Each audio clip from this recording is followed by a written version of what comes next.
It's IO Interactive, right? Yeah. I've also heard IOI. Like it's one of those weird. I think IOI just sounds like I'm about to break into song. IOI. Yeah. Yeah. Like some like animatronic bears are gonna. Yeah. Yeah. No, for real.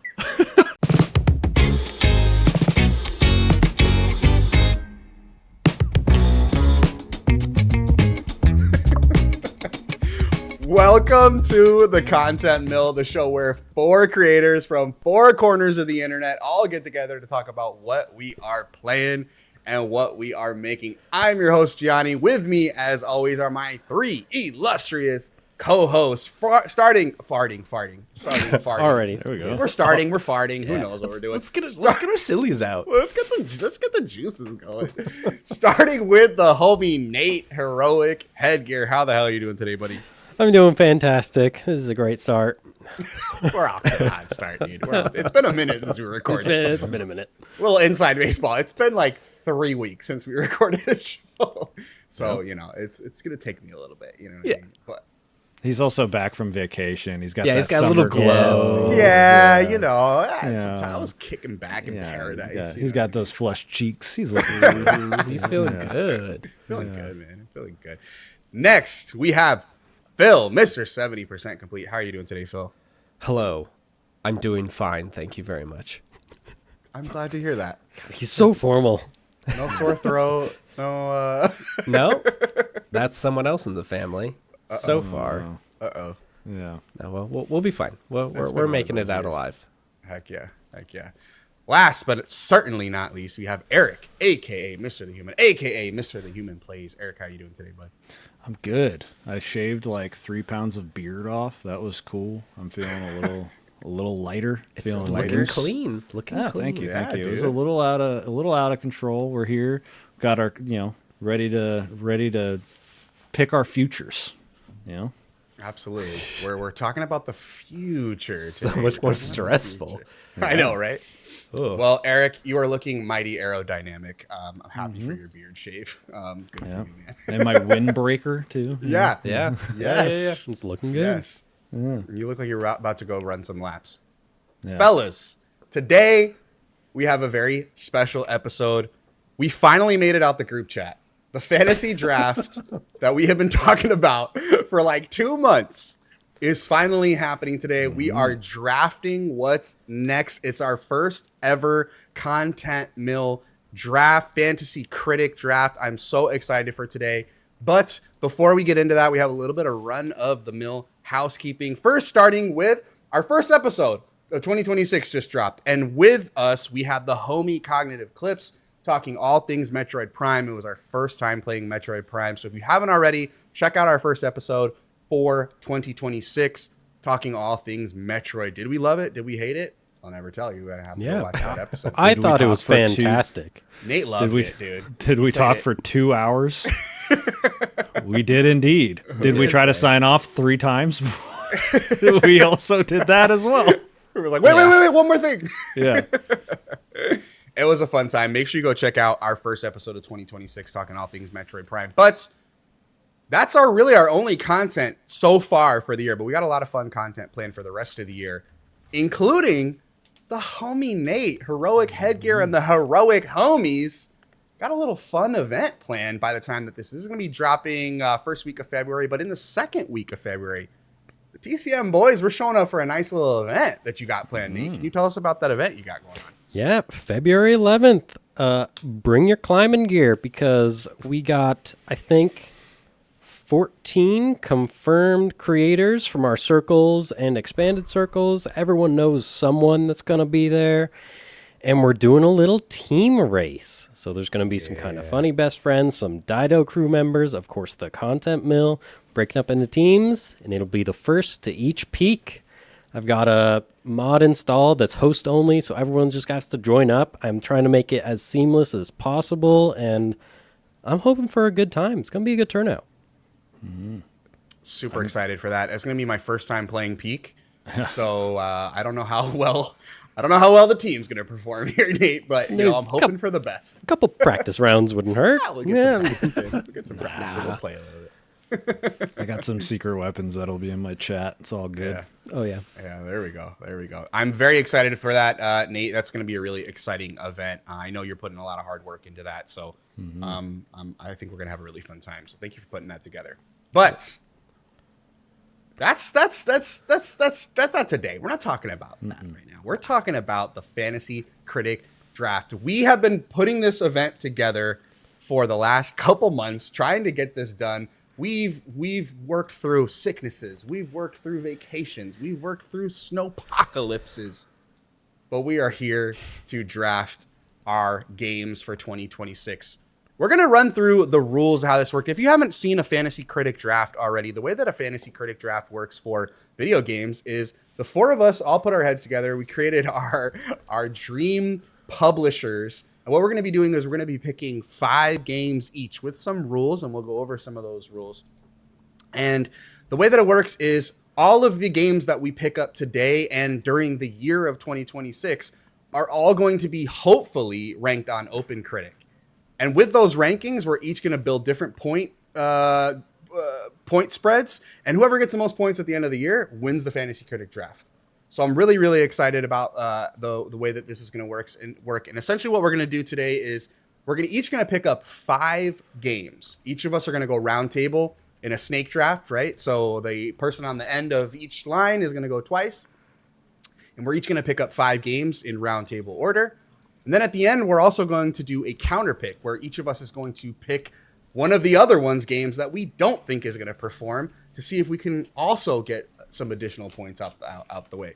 I'm going to go down the list here in terms of how this is going to work today. And we're also going to go picking the order that we move in, as well as all the different additional things that we can do.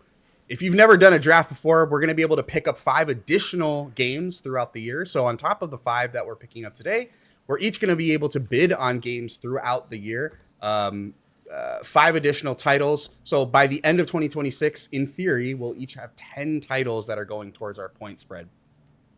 The other thing to keep in mind is that we do have bonuses in place. So the way that it works is each of us will get points for every game that we choose that gets above a 70 point on OpenCritic. We're going by OpenCritic, not Metacritic. We're going by OpenCritic. So for every point above 70 that we receive, we're going to be receiving 1 point. The caveat is anything over 90 will get an additional bonus point. So the way that it works is if a game scores 75 on OpenCritic, we'll get 5 points for that game. If a game scores 90 on OpenCritic, we're going to get 20 because that's 20 points above 70. But if a game scores 91, we're going to get 22. We get that nice little bonus point on top. I just lost my place, you guys. I totally just lost my place. I mean, that was a lot. That was a lot. That was a lot all at once. Yeah. I totally just lost that place. What am I missing, guys? Jump in here, help me out. We have a else should we- 5th member of the crew. Yes. Oh, do. yeah. We have a 5th member, and the 5th member of today's fantasy draft. To throw a little monkey wrench into things, though, we're going to do things a little bit different here on the Content Mill. We have a 5th member drafting with us, so we're going to go through the team names here in a second. We have a very special guest who's going to be CPU controlled. It's going to be drafting outside of the 4 of us to throw a little bit of a monkey wrench into the way that we do things here. So as we're going through our snake draft, we're going to have a computer picking picks for themselves just to throw everything off for the rest of us. So that should be really fun.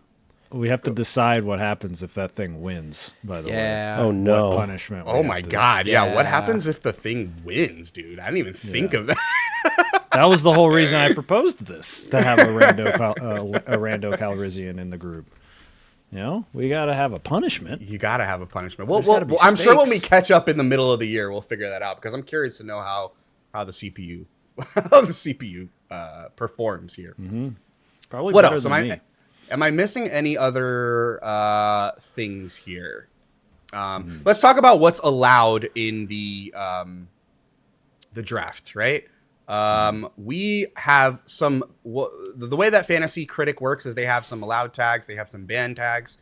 So certain things are going to be eligible, certain things are not. And what I'll do is I'll pull that up really quick because I don't have that in front of me. But essentially what we're looking at is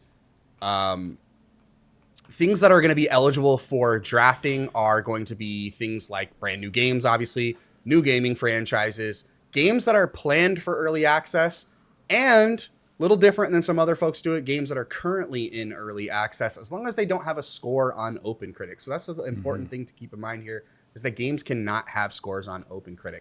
We're also allowing DLCs, and we're talking about full-fledged DLCs. If this is a DLC that you think would receive a score, think like a Cyberpunk 2077 Phantom Liberty, an Elden Ring Shadow of the Erdtree, things of that nature. Those are going to be eligible as well for pickup. What else? Reimaginings and remakes. Gets a little tricky, right? But we are going to be allowing reimagining and remakes as long as they qualify as like a full-fledged, from the ground up reimagining or remakes. So we don't want things that are just remasters. We don't want Last of Us Part 2, Part 10. We don't need that. We don't want that. That's not going to be eligible for pickup. But things like a Final Fantasy VII remake, things like a Resident Evil 2 remake, those are going to be games that are going to be eligible for our draft. Does that sound fair so far? Yeah. Gang? Yeah. Okay. I'm a little disappointed that the black and white sepia tone version of Last of Us will not be included in this, but Unfortunately, Yeah. not eligible. It's not going to be eligible on the list. Yeah. Last but not least, we are also going to be allowing unannounced games. So if you really are throwing your money towards Metroid Prime 5, by all means. If you want Dying Light, The Beast 2, Dying Light 3, Dying Light 4, Dying Light 5, Nate, you can have them all, dude. Put them all on that list. Dying Light X. Now Dying it's in Light X. space. Actually, I'll play the fuck out of that. Hold on. Wait a minute. Wait. You actually might be onto something there. It's listen, that's a different game we will play different times. The thing to keep in mind is that we are going to allow you to drop games throughout the year as well. So you'll be able to drop 3 games that are not planned for release. So if games end up falling in a will not release category, then we will allow you to drop it. If things are showing that they will release and they're just not really floating your boat anymore, let's say you start to see some preview footage of a game that's just not really vibing with you, we're going to allow you to drop one of those games. We also have a fail-safe in place where if a game is to be delayed fully, it'll fall into that will not release category, and at that point, you can drop it. So you don't have to worry about delays. You don't have to, as we call the Ubisoft of it all. Once things get delayed or canceled, you will be able to drop those things. Lastly, tags that are not going to be allowed: partial remakes, director's cuts, ports. So if a game came out 5 years ago and now it's coming in Nintendo Switch 2, like an Elden Ring, those are not going to be allowed. Although I don't know if you want Elden Ring on Switch. Well, that's a conversation. I'm just excited for the free update. There's new shit coming to the game. Yeah, we'll so take that's that. Cool. Yeah, we'll take that. New armor, new weapons, good stuff. New starting classes, fun times. Exactly. SEO, Gianni, we have to play the game when it comes out. Kidding That's me? true. Yeah. That is true. Well, that is true. That'll go on stream, I'm sure, with all 12 frames per second. Lastly, I'm not playing it on Switch. I'm gonna play it on the PC. It gets the update too. Lastly, we're going to be banning yearly installments. These are things like Madden, EAFC, F1, NBA 2K, WWE. You guys gotta fucking change my whole list. Got to change that whole list, Eric. Switch up that strat. You know what I'm saying, my guy?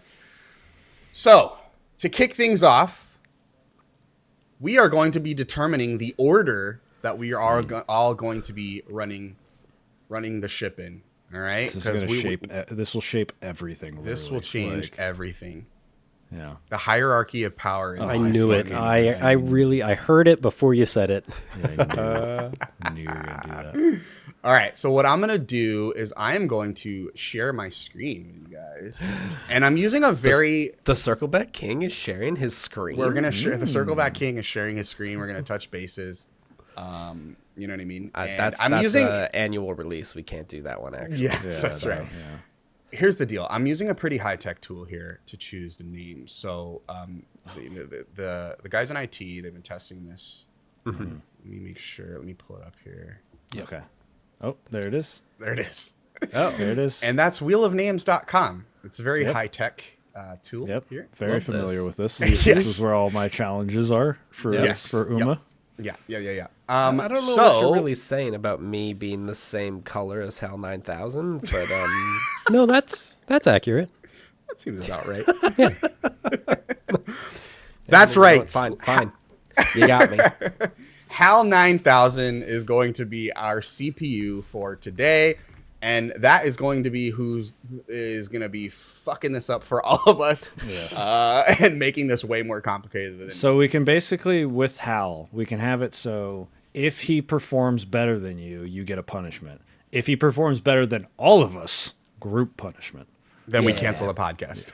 Yeah. Oh no. That's it. Well- We pack it up. We're done. Well, we better pick wisely. Al- fellas. also, idea Real here stakes. is since our the names of our production companies are not on here, when we get picked, we can say our name and like it. explain There it why we is. picked it. Yeah, sounds Yes, fun. we're gonna go through that here in a second. I'll pull up those teammate names. We'll actually let's do that first. Let's do our team names first, and then we'll go in. We'll figure out what order we're gonna do things in. Oops. Gianni, you never start. How about you start us off with your name? Yeah, what you got? Last person to name You his know team what? too. I will. Yep. I will do that. All right. So my team is named Cannoli Soft Leon. So good. It's so Which is perfect. good. It's there's a lot of references going on there. You know what I mean? Obviously, as a child of Squaresoft, now from Soft, we got a lot of Soft. You know, your boy's Italian. You know, you gotta soft cannoli. You know what I'm saying? You know what I'm saying, guys? Oh yeah. And of Good course, stuff. He's our softie. We'll, you know? He's we'll our see big what softie. what the art direction looks like on this list, and we'll see Yeah. how the end of the year is. it was I almost did already. it was almost checked. artistic directions. Sucker for Love was not available for choosing. I already checked. Don't you worry. Not eligible, unfortunately. And then, of course, we're based in Lyon, right next to Arcane. You know, I mean, it only makes sense, right? Yeah, I get it. Lastly- that's that Italian stuff. Yeah, you know, we're based in Lyon, of course. This is an Italian software company. Next, we have Phil. Phil, walk us through your publisher name. My publisher name is Phil Spender's Fun Money, with a PH on the Fun Money.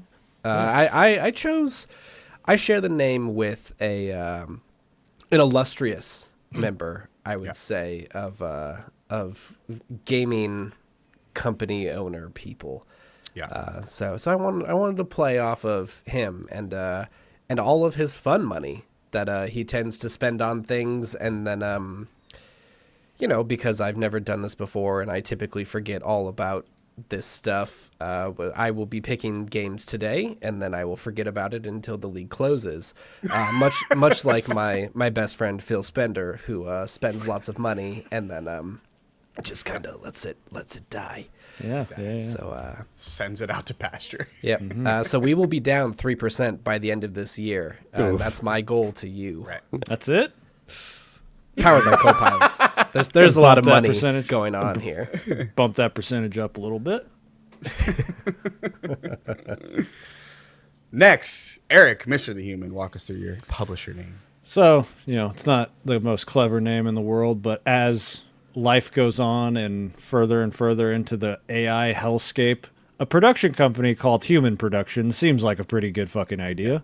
It's apt. It's a name that I've used as a joke LLC for a decade now, and now is more time than ever to have the name Human on your fucking product. So let's go with that. Just to clarify, Yeah.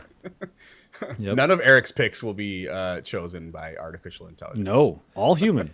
Mr. All the human human. here. Confirmed human being. Do I, Yes. you know, yeah. So No I think concerns your over your here. goal shouldn't be to beat all of us, but at the very least, beat Hal. Yeah.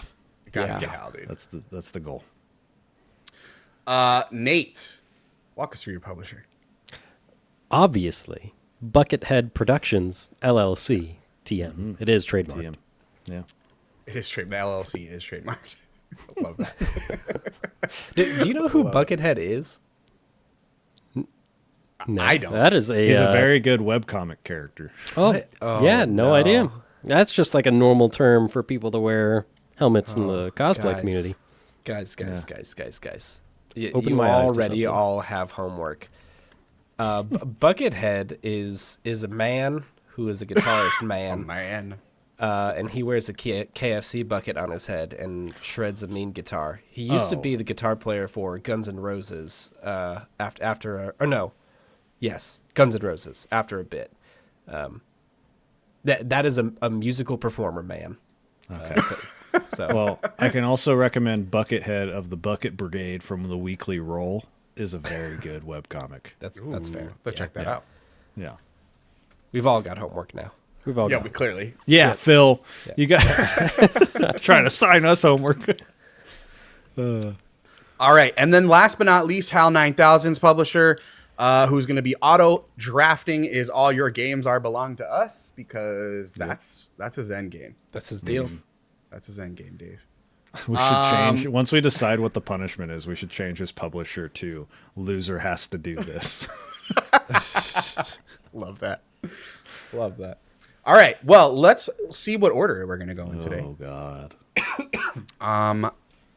So, going first in the 2026 Fantasy Critic It's gonna be Draft. fucking Hal. I already know it. Oh my god, that'd be crazy. Is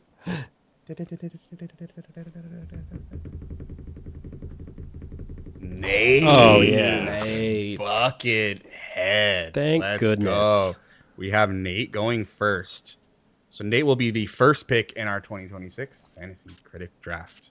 All right. Next, we have Spin the Wheel.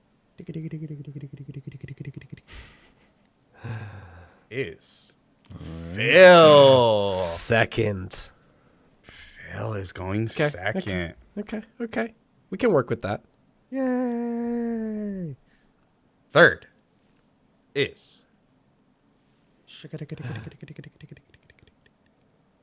God damn it! I'm going. your last. boy. Yeah, Gianni. I am going third. Thank God it's a snake draft. Fourth. All right. Oh man, who's it gonna be? Is it gonna be Hal or is it gonna be Eric? Fourth boy. is Yeah, that tracks. Already the AI is all beating the right. human productions. The That's AI is unfortunate. gonna get the pick before Eric, but here's how it's gonna work. Because we're working a snake draft, Eric is gonna get 2 picks at the end of the line, as well as Nate. All right. So, should I spin it again? Or And some might say, yeah, sure, why not? Go for it. who's it gonna be? It's gonna somehow pick somebody else. I don't know. It's like Nate again. Wow. All right, Eric's last. All right, it's All right, confirmed. cool. guys. Okay. It's confirmed. Okay. Eric's Well, last. I'm glad we did it for the science. Yeah. You know. Yeah, Just to yeah, check. Yeah. What if it Just to didn't? check. You know, yeah. What if there's another person You here? never know. You never know. All right, so let's set this draft order. Oops, and I gotta keep remembering I'm sharing screen in one place and not in the other. Careful with that. All right, so first is going to be Nate. Then we have Phil. Yeah. Then we have moi. And Okay. then we have Hal 9000. That's it. Yep. And then Eric with Human Productions. So first, Buckethead Productions LLC trademark with Nate. Phil Spender's Fun Money with a PH from Phil. Cannoli Soft Leon from yours truly, Gianni. All your games are belong to us, HAL 9000. And then Human Productions, Eric, Mr. the Human, a.k.a. Mr. the Human Plays. Confirmed. We're here. All right. And just for clarity, this is for us. I will be drafting on my side, so whatever you want me to draft, I'll go through the list and I'll draft for you. We will get things going. We're gonna start drafting. Oh boy. And for all the listeners at home, I have never done this, so you might get a little bit of me talking through this. You know, I'm a fan of talking through it. You know what I'm saying? There's just gonna be a couple of intermissions with the do. Yeah, you might get a couple of intermissions. I'm Okay. more of a.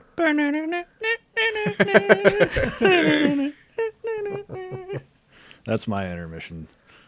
All right. So first, Nate, your first pick in the Fantasy Critic Draft from the Content Bill easiest layup of points of my life. Forza Horizon 6. Fuck. Yeah. We all know Did it. we all have that as our number one game? That was my number one. Yeah, my mine number It too. was not my number one, but it was up there. Yeah, that was That my was my number one. first of the like high projected games. That was the first one that I had on my list. Yeah, I am Yeah, such that- a Horizon fan, and this just makes so much sense. It's in Japan. It's so much Tokyo Drift stuff. Like this is gonna be probably. You know what? I'll throw it out there. I think this will be the highest scoring Forza Horizon. Okay, I thought you were going to say the highest scoring game. I was like, that's probably not true because an indie game's going to come out and just shatter everybody's Yeah, expectations. there's always those. Yeah. Yeah. And Forza Horizon 5, 92 on OpenCritic right now. So, I mean, I can't imagine they're building off of the success of that one. I can't imagine it going any lower. Yeah, Like I think Forza Horizon 6 is going to be the biggest slam dunk for anybody's draft. So I think you picked really well with that one, Nate. Also, it's got a Gundam. There's a fucking Gundam. Wait, what? You didn't see the Gundam? yeah. Oh no. Hold up. Dude. at the end of the Forza Horizon trailer, I didn't even There's just, watch like- the trailer. Yeah. me oh either. dude, you gotta watch Phil. the trailer, dude. All right, hold up. Phil, Cargo Vroom. It is Cargo so important to me to find out if this is truly a Gundam or not. It is. It's most definitely a Gundam, dude. And no one's talking about it. Nobody's talking about it? I feel like the people that matter are not talking about it. Wait, Which where is is why it? we need to in talk the about it. It's teaser? at the end, he said. Yeah. It's at the tail end. I don't know what car is driving, but there's like these Gundam feet that just like stomp down and then it like cuts to black. And I was like, oh shit. They always have those like super cool, unique races and stuff. Like the Warthog run, I believe was in 4, 5. Ooh, what did 5 had? I know almost all of them you race a train. Some of them you race like dirt bikers. I think this is going to be the next big one. Is like Yeah. there's Race a Gundam running down the road and you're Hey, racing it. Hey guys, I hate to break it to you. I don't think that's a Gundam. No, it's a Hey, Gundam, dude. don't- I'm it's not. It's not a Gundam TM. Okay, It's like legally That's a mech. distinct. It's a mech. I'll legally give you distinct that. Japanese mech. That I is get it. not Yes. an RX-78. No. Is Got all it. I'm saying, guys. Okay, we should have asked the expert first. So maybe it is actually an 89. There we go. It's a mech confirmed. And The it may be a DLC. Gundam. The DLC will have Official Gundam. Gundam Yeah. TM. Oh yeah, Oh, yeah. yeah. Yeah, Bandai will get on that, and you can buy all of them. Yeah. And there'll be like a Mercedes branded one or some shit. Oh wait, do you think that you could just like? I know we're going real deep on this one right now, but do you think you can airbrush a Gundam on the side of your Mazda Miata? Oh my god, that'd be Oh, so that's- sick, dude. That's Right? something. Yeah, that would be sick, dude. All right, maybe it's a 91. Maybe it's a 91. Maybe it's Are we going to all play this? I've never played a Forza Horizon game, but I do like the Oh, yeah. Forza series in general. I'm not just gonna play it for the car stuff. I think it has the best like design and livery and wrap system in any game. That like the amount of car customization outside of like the engine stuff is insane. You can make the craziest designs, and I am so excited for that alone. Is gonna eat hours of my time. yeah. Alright. It reminds me of Blops 1 being able to make all your weed Yeah. leaf emblems. Oh, But yeah. even more so, it's so in depth. lots of it's leaves. wild. I cannot wait to download an Uma Musume rap because that community Yeah. is real in real life. Oh, yeah. They, Yeah. they have huge car meets. I get sent those constantly on TikTok. It's crazy. Yeah, Forza Horizon, I feel is like always. I'm not here. Take a shot every time I say I'm not the so and so guy.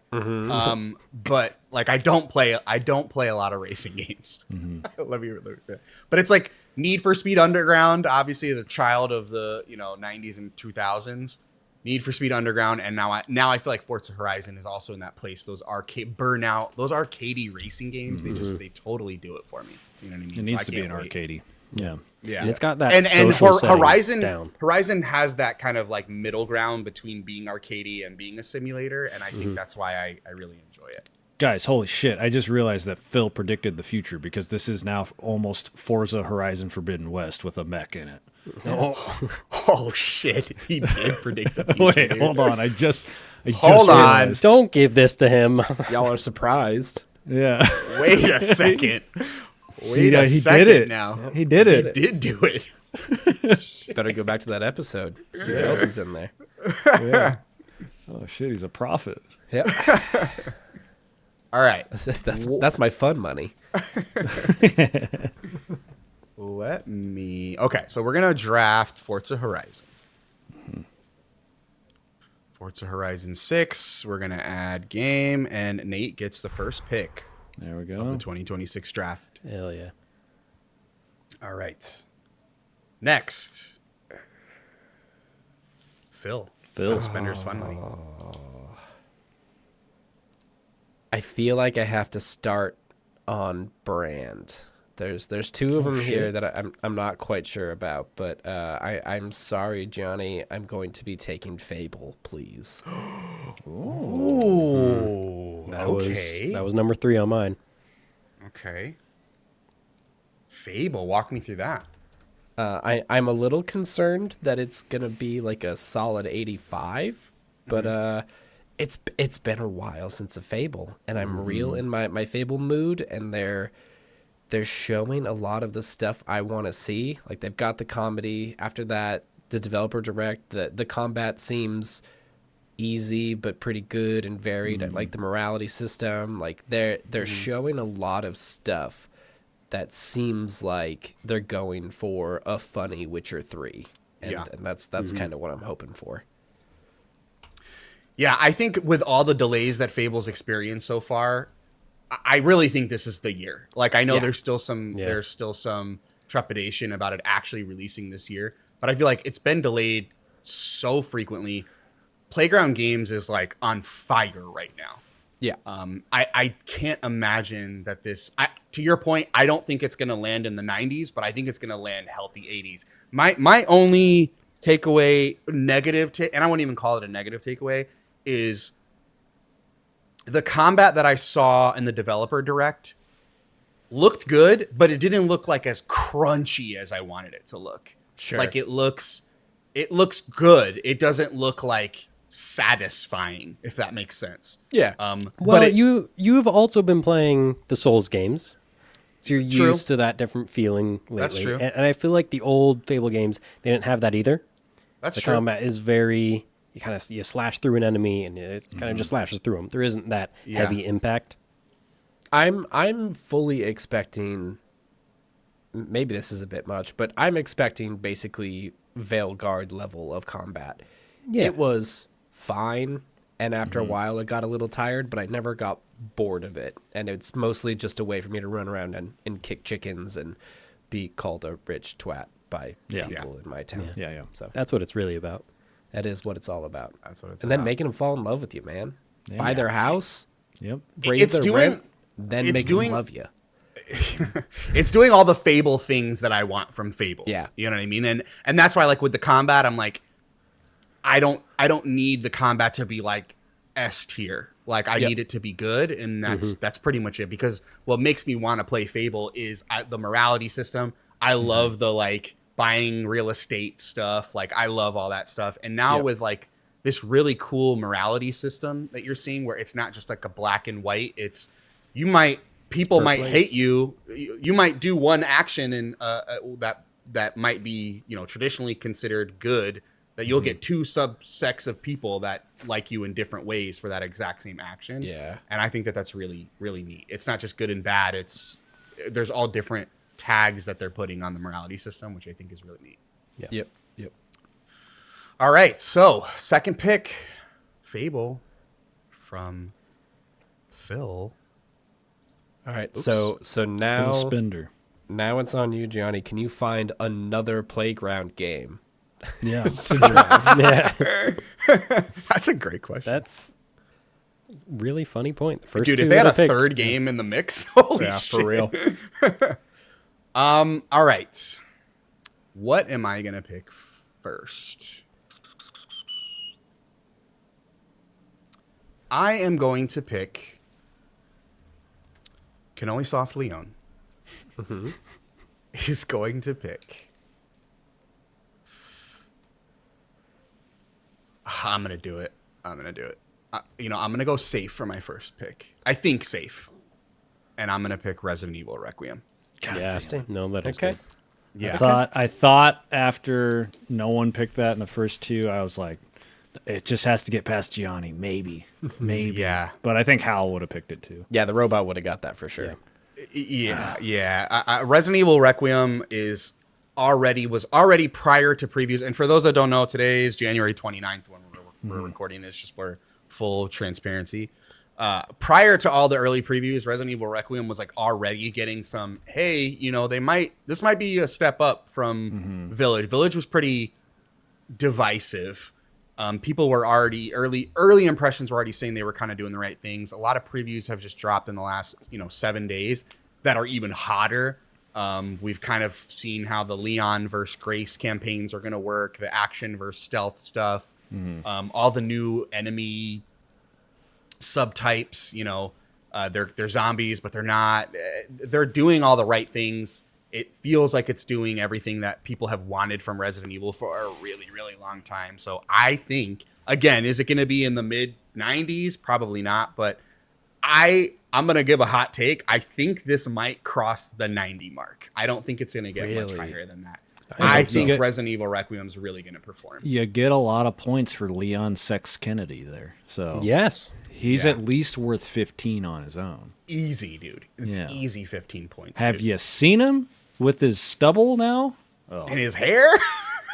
incredible. The most recent article that came out about that game was that a bunch of the female employees there were tasked with making hot Uncle Leon. So Hell yeah. Yeah. Yeah, I know. And I guess nailed they it. did it. They did it. But I wouldn't Sex give to be Kennedy, a baby. fly on the wall of those meetings. Yeah, it'd be good stuff. Be good. All right. Well, update here. I knew it. Oh. Cool. Yeah. I knew it. All right. HAL 9000 and all your games belong to us has made their first pick. And it is Grand Theft Auto 6. That Question. feels appropriate. How we feeling? Go for it, Eric. Is Hal going to be able to drop games? No. Ooh, that's a great Because I question. feel like he just sabotaged himself because he's a fucking idiot. Hold on. Like, Well, robot okay, that so, just pick the next highest game kind of thing, right? Yeah, one thing we didn't mention, we did talk about in the pre-show, is that if a game gets publicly delayed, it will fall into a will not release, and then it is eligible for drops. That's a great question, Eric, that we did not sort out. We're building the plane in the sky here. Because my thought process was, that's the easiest counter pick in the world, but I don't want to waste my counter pick if this robot can't drop games anyways, right? Is it the easiest pick, though? Do we think Grand Theft Auto 6? It's Well, in okay. November. It's There's slipping. no Yeah. way. Here's what I am going to say about Grand Theft Auto 6. I don't think Grand Theft Auto 6 is going to get delayed. What I do think is that Grand Theft Auto 6 is not going to review as high as Grand Theft Auto 5. Nor I think it'll perform, like, if we're talking about sales, it'll probably even blow that one out of the water. I don't think it's going to review as high as Grand Theft Auto 5, and I'll tell you why. Is because I would assume that the Grand Theft Auto is so reference coded. Everything is about pop culture references. And I feel like it's been in development for so long. I can't realistically think that that game is going to be timely in 2026 in terms of like That's an excellent point. Yeah. its content. You know I what will I mean? also point out this game's not And I even think it's gonna not be going to land eligible. well for that reason. Sorry. The go game's ahead. not even going to be eligible for the 2026 Game Awards. It comes out on November 19th. Yeah. Like, that is about as basically into Wow. 2027 as you can be without, like... Actually 'cause- being there. Yeah. Because if it gets delayed once, it's in 2027 at this Yeah. point. Yeah. One Yeah. more time, I should say. Because how long did it take from announcement of summer to delay to winter of 2026? That was like a couple months, and we're only Yeah. 1 month into this year. So Yeah. Damn. I don't know. The world in which Grand Theft Auto 6 is coming out, like review wise, is also like Grand Theft Auto 5 got a 10 out of 10 from IGN Yeah. in 2013. Yeah. GameSpot gave it a 9 out of 10. Like, no, it's This not doesn't happening. hit that. Yeah. Yeah, I don't think it's going to review critically as well. Again, They don't even have kids the are going to dens. love it. I'm going to play it. I'll buy it, but I don't think it's going to hit as hard as Grand Theft Auto 5 or Grand Theft Auto Vice City, San Andreas, or 3 did. All right. We Well, don't talk about we'll four. circle back around when it comes to counterpick time. We'll circle back. Here's to here's talk what I'll about say. Hal. In fiction, HAL 9000 is capable of automated reasoning, interpreting emotional behaviors, spacecraft piloting, and computer chess. Most of those are applicable to dropping stuff and knowing if he needs to. So I Especially feel the like- spaceship piloting. Yeah. Yeah. So I feel like if he can fly Discovery 1, then he should be able to be smart enough to drop a pick. I agree It with should this. be, in theory. Okay. Should be. Cool. We also never decided if this was like which part of 2001 HAL 9000 this is. Yeah. You know, The like is end it part, when he yeah. has his is he the hacked part one? The end part. The end one? I can't do that, Dave. Ooh, that's a good. That's That, good. that Like was that. nice. I don't think I liked it, but it was good. All right. Next. Eric. Next two, baby. Next two. Once again, Wow. snake draft. You're going to go once, and then you go second time. What is your first pick? Over here at Human Productions, we look for the best and the brightest, but not necessarily the games that we're going to play. We look for what the people want and what gets the people going. So we're going to go with Hot Ass Raul, a.k.a. Saros, as our first game. Ooh. Took another from me. Yep. Good pick. Good pick. Yep. Saros, I don't even know what the fuck this game's about. I just remember seeing one trailer for it, and it's made by, it's a Sony Interactive game. It's people who made Returnal. So Yeah, it's House should be, Mark. should be pretty good. And that guy's usually attached. Raul's attached to pretty good projects typically. Quality So, projects. yeah. So that one's going to be pretty good, I think, and it has a release date. So Yeah. It just got pushed to Very May, big. right? From March to May, I think. Yeah. yeah, Yeah. that's okay. We can deal with that. Yeah, and we've seen gameplay of this now. It wasn't just that trailer. Yeah, okay. It looks cool. Yeah. I probably won't Returnal- play it, but This guy is given his armor is very very the Order 1886, and I don't know Oh, if yeah. that's good or bad, but see that. I would say I'm that's getting good. it. I mean, I would say that. I just don't Yeah. know for your team if it is. the least shocking thing in the world is that Phil is an Order 1886 guy. Like, that is the least shocking thing I found out about him. That just concept had so much potential, and it was just, oh God, man. I look at footage of Order 1886, and I'm just kind of like, this should have been a huge franchise. It should have been Say send $30. Phil to that. It should have been timeline. $30, and it would have been successful. Yeah. That's the problem. People were not ready for a quick linear game like that for Yeah. full price at the time. Now, people are a bunch of suckers. They'll Yeah. they'll pay that shit no problem. But at the time, they were not ready. But it's a beautiful game, and it should get more love for sure. Yeah. But that's Well- Saros. That's my pick. Yeah, good pick. Returnal has an 86 on OpenCritic, so again, learning from what they learned from Returnal. I mean, again, it's not always like, oh, this game was this, and the next one must be better. I know it doesn't always work like that, but Housemark, obviously, they've cut their teeth. They know what they're doing. I think, and the early footage we've seen of Saros looks really promising, so I'm pretty excited for it as well. All right, so you pick Saros. What's your second pick? My second pick, another game I'm probably not going to play because I don't honestly like the series that much, but I know it reviews well, and we're going to go with Neo 3. Neo 3. That was on my list. Yep. Talk me through that one. They review well. I don't get it. Yeah. I don't think they're good.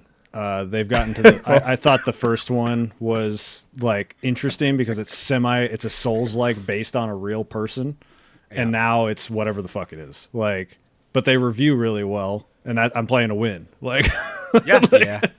No, I mean that's what it's I was about, looking, right? dude. I was doing a big board draft. Like I was looking at scores of past games and everything like that. I got my sleeper picks for my late rounds. Like I'm just here to win. And not until we get to round, I think maybe 4, am I going to pick a game I might play. Like, Yeah. No, smart. Neo games do review well. they review really well. Yeah. Like, and I get it. I get it. For the people who don't want the full Souls combat and they want a little bit more of the Devil May Cry, just like hit shit a bunch, I get it. And the style Yeah. is cool. But I just, I like the slower, chunkier combat. Yeah. But yeah, it looks cool. I don't know how they went from Neo being based off of a white samurai who was a real person to now we just have a samurai. And I'm like, well, Yeah. you kind of lost the plot a little bit It's here. samurai and ninja in this one. Yeah. It's both. Yeah. Yeah. It's both. Two great tastes. And that's Neo never been won- done before. No. Never been done. Neo 88 on OpenCritic, Neo 2 85 on OpenCritic. So you're sitting in those solid 80s. So it's a good Yeah. pick. Yeah, it's going to be solid. Like it's going to review well. Yeah. These games are made well, and I Oh, think wait a minute. Hold on now. Hold on. Plot twist. I didn't know this. Hold on. The game just- already has reviews. But Uh-oh. I just see points as estimated. I don't see like any actual points. Hold the phone, ladies and germs. Neo 3. Oh, it has one critic review from Oh. Gamer Sky. All right. Well, I can all right, override override. that because the game comes out on the 6th. I'm assuming embargoes are going to lift sometime next week. Yeah, I Because mean, there's the gonna be a lot demo of- just came out today. Ah. Yeah, there you go. Again, full transparency. Today is Thursday, January 29th, when we are recording this. So this episode will probably go up a couple days before Neo 3 drops, but it might come out a couple days after Neo reviews have dropped. Yeah, so depending on embargo. you already know if this was a good pick or not, listener. Yeah, you'll already know. All right, so we're already gonna know. override that one. We'll appreciate override you. that one as league commissioner. With great power.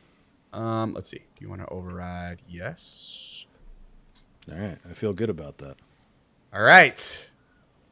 So let's see what What's Mr. Robot? HAL 9000 has drafted. And HAL 9000 has drafted Marvel's Wolverine. Another game that's not coming out this year. Good job, Hal. That one I agree with you. I think that one's getting Yeah. delayed. I don't think we're seeing that this year. What's your guys' hype levels on Marvel's Wolverine? Oh, I'm super excited. It's just Yeah? gonna be a while. Yeah. Yeah, I don't think Big that old one's donut making hole. it out of this year. And More, go ahead, Eric. I'm more excited for Blade whenever that comes Yeah. out. Oh yeah, Arcane me Leon. too. Yeah, Yeah, Arcane Leon.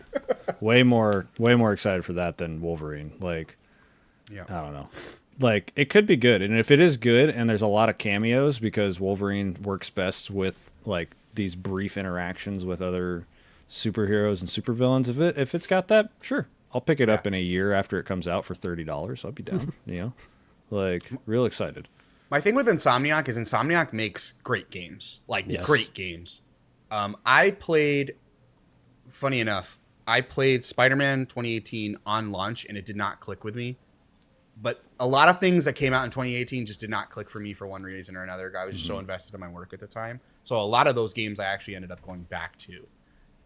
Then when the PS5 came out, I remember I played Miles Morales and I adored Miles Morales. You guys know my opinion on Miles Morales, but I think even in the games, I think Miles Morales is the strongest of the three. I went back to Spider-Man 2018, adored it.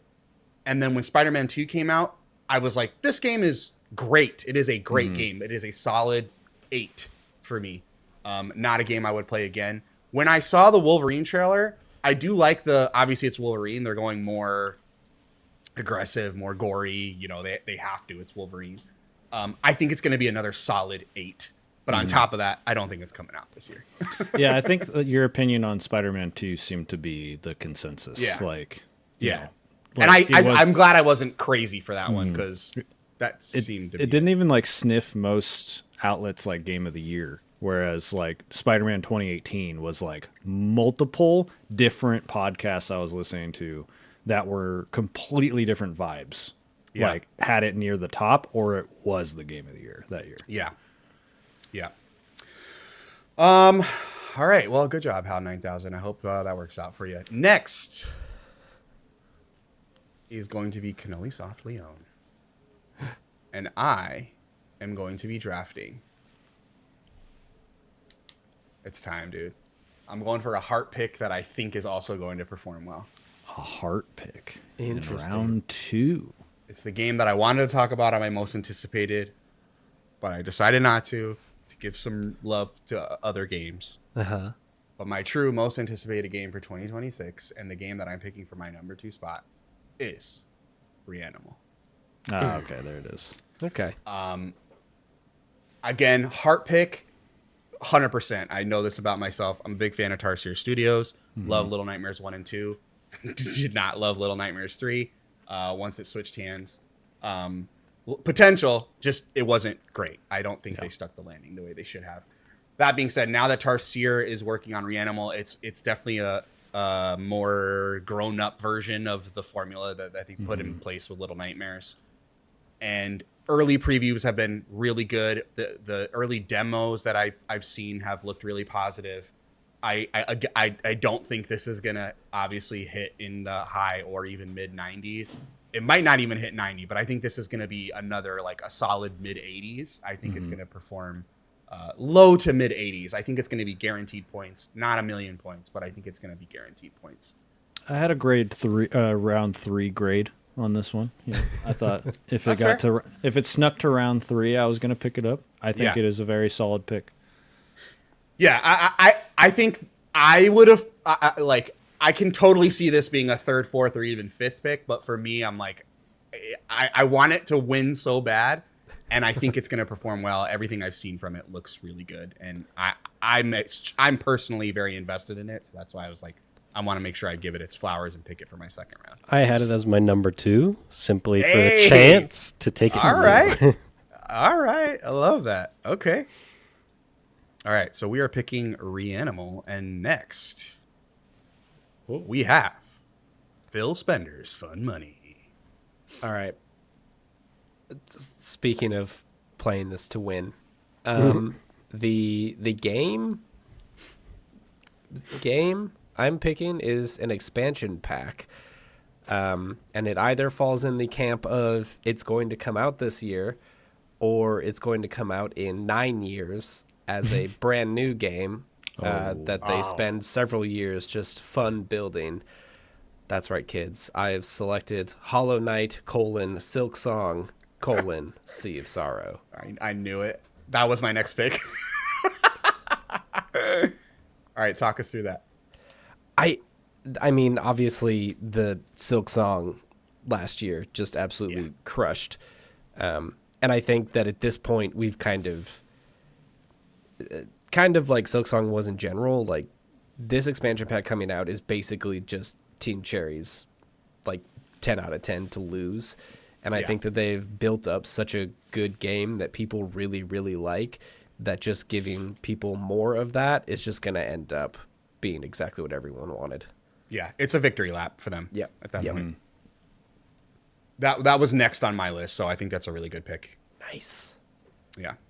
And I can't wait to. I plan on the plan initially for me was to play Silk Song at the beginning of the year and then pick up Sea of Sorrow. But I kind of want to do like a little Erdtree thing, which is what I did with Elden Ring, which is I was able to play them. Same thing with Cyberpunk, play them all the way through with Phantom Liberty. Yeah. I'm gonna do the same thing with Sea of Sorrow. I was not into Hollow Knight the first time I played it. Last year I played it and fell in love, so I'm excited to finally get to Silk Song. It's just been kind of stringing along in my backlog. So that was going to be my 3rd pick because I think it's, it's just it's a layup at this point. You know what I mean? My hope for this, and I have no evidence this is going to happen. I suspect that it will not, but my hope at least is that Sea of Sorrow ends up being the what was it, Lies of P Overture? Yeah. Where it's like its own expansion thing, but then they add a bunch of new stuff to the game that the base game. Like fingers crossed, like gets me into Silk Song.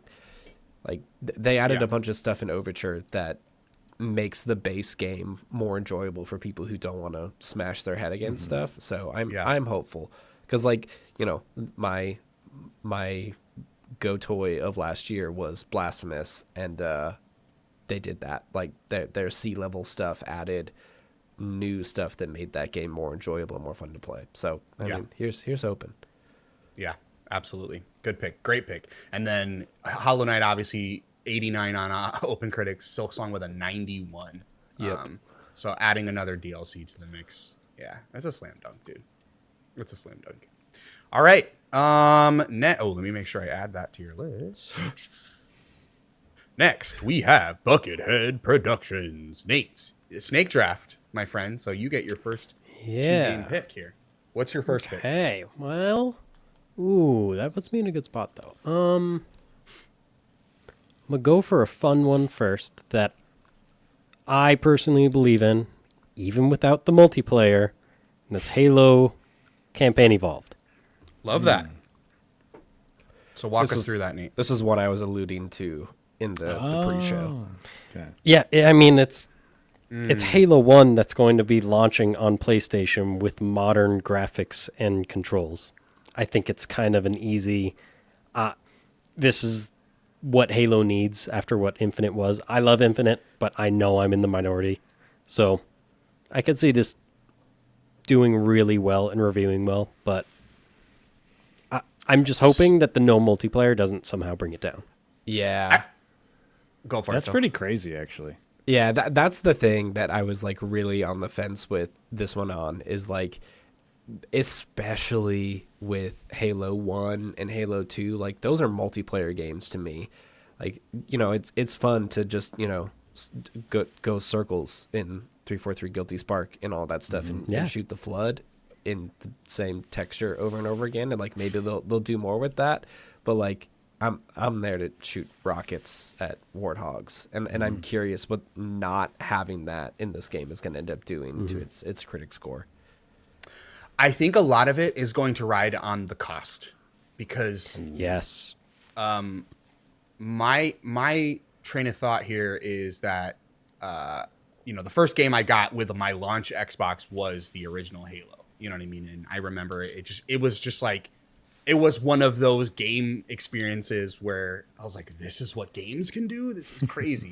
My first ever online gaming account was for Halo 2. Like I don't play a lot of Halo now, but I have a lot of love and reverence for the franchise. Yep. If they can price this in a way that makes sense as a standalone Halo campaign with it sounds like new mission content as well. Bonus like content, 3 or 4 new missions that are like a prequel to one, which is really cool. Yeah. Yeah. So if they can put this at a reasonable price where they go, hey, this is launching at $39.99, $49.99, I think would even be fair. How long is the Halo campaign? 12 to 15 hours? No, it's like you can get through it in like 6 hours. It's much. maybe. Yeah.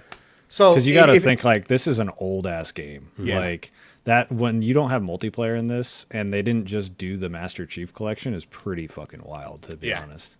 Like, I'm very curious because I thought I was gonna ask, but now looking at this, I'm like, this is clearly just Halo 1. Yeah. And there's the bonus content is cool, but also probably the reason it'll be a $70 game, unfortunately. Yeah. Which if it comes out at $70, it's going to get reamed. Yes. By critics. It should. And That's crazy. I agree. I don't think it's fair to ask, even with the pretty coat of paint, obviously built from the ground up. I'm excited for it. I will play it. I can't imagine it'll perform well critically if it comes out at $70. Is this all multi-platform, or is it just the PlayStation? Yeah. Okay. It's launching everywhere. Yeah. But my thought is the best case scenario for this is they launch at 40 to 50. Yeah. I think 40 is I would even do 50. Yeah. 40 would be real clean. And between now and release, they're like, okay, maybe more than just multiplayer, and they do here's a firefight. Maybe not a full-on multiplayer suite, but like a little more to do, because there is the 4-player co-op, which was not in the original. Yeah. And then That's true. sometime around the start of 27, we use the base of this game. Here's the multiplayer. And that they either release for free, or maybe in a weirder world, that's also $40, and they're these two separate things, but use the same engine and assets. Yeah. Yeah. Question: does anybody actually like the Halo 1 story, like campaign? Yes. Okay. Yeah, 100%. Yeah. Okay. Because like I don't remember being like fully impressed with like other than the fact that it was like Halo when it came out, right? Yeah, Until I mean, it's kind of Halo 2 and Yeah. like most and all of Halo 3. It's no Last of Us or huge, like, story-driven, emotional game. It's a really, really good action shooter. Like, it's kind of, it is what it needs to be. And I think the beat by beat of what's in that game is, I think it's due for an update and a new generation of people to experience. I enjoyed the book, so Yeah, there's a good books story are there. sick. I love you, Phil. The books are sick. Like, Yeah. yeah, if you want, Looks what's awesome. funny is it like I just had to like it made this like brain blast when you're like, oh yeah, there's new missions, which is cool. Not shitting on that. But you're like, it's a prequel to one. I was like, yeah, it's called Reach. There's a whole game. Yeah, Like, I mean that's where I went separate. to. It's the Yeah. chief side of the prequel to one, but yeah. okay. So it's him in stasis as Reach is happening, and then mission. One starts. Misconception. Yeah, he's in stasis for a very, very short time. When you see him in Reach, that's like, yeah. This looks good. I think that the price is gonna be the thing, and the like this game launches with a roadmap, right? Like they put believe this game out, yeah, and they're like, they have to. this is what we're doing next.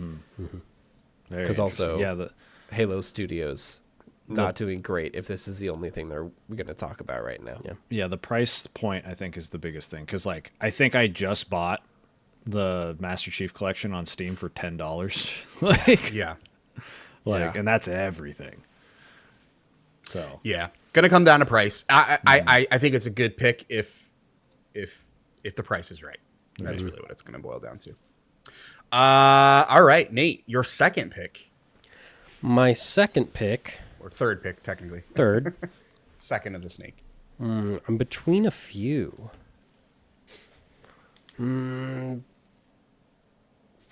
Except I think we're going to go Marvel Tokon Fighting Souls. Wow. Good one. I didn't even Yeah. think of Tokon. Marvel's making a comeback in games and stuff. Rivals is still pretty active. I think with this being a Capcom fighting game, but it's not Marvel versus Capcom, and the art style is it's so Kicks ass. perfect. I think this is going to turn a lot of heads. I remember hearing a lot of good stuff about this game. I think it must have been at like Evo last year or something when people were starting to get hands-on with it. I am not a fighting game guy, but this sounded sick. And yeah, you're totally right. It looks beautiful in the most wild kind of way. Yeah. Again, Yeah, yeah, I'm not a definitely, fighting guy either, but I'll be watching a lot of streams of this. same. Yeah, I watch like I have a guy that I follow on like the singular fighting game guy I follow on Twitch, and it's like, yeah, when you watch somebody like this is the closest because obviously there is esports and it's a real thing. When you watch professional fighting game players, those are fucking super athletes. They're insane what they can do. Because yes, there's quick reflexes with shooters and everything like that, right? But like, it makes no goddamn sense that we have the same hands. I'm like, there's no way. Like The what you're finger able to do. movement to certain Yeah. combos in nanoseconds doesn't physically make sense to me. Yeah, go watch Sonic Fox do anything in Dragon Ball dude. FighterZ. Freak of nature, dude. He's Yeah. dude, incredible. Yeah, Incredible. Yeah, I don't really play fighting games outside of like Tekken occasionally. Like it's a good one. yeah, but I like Marvel. So it's kind of one of those things where the IP is going to do a lot of the heavy lifting for me. But even just being outside of that space and not knowing good from bad, you know what I mean? Seeing the footage from Marvel Tokon Fighting Souls, I was like, no, I mean, this looks like they're doing all the right things.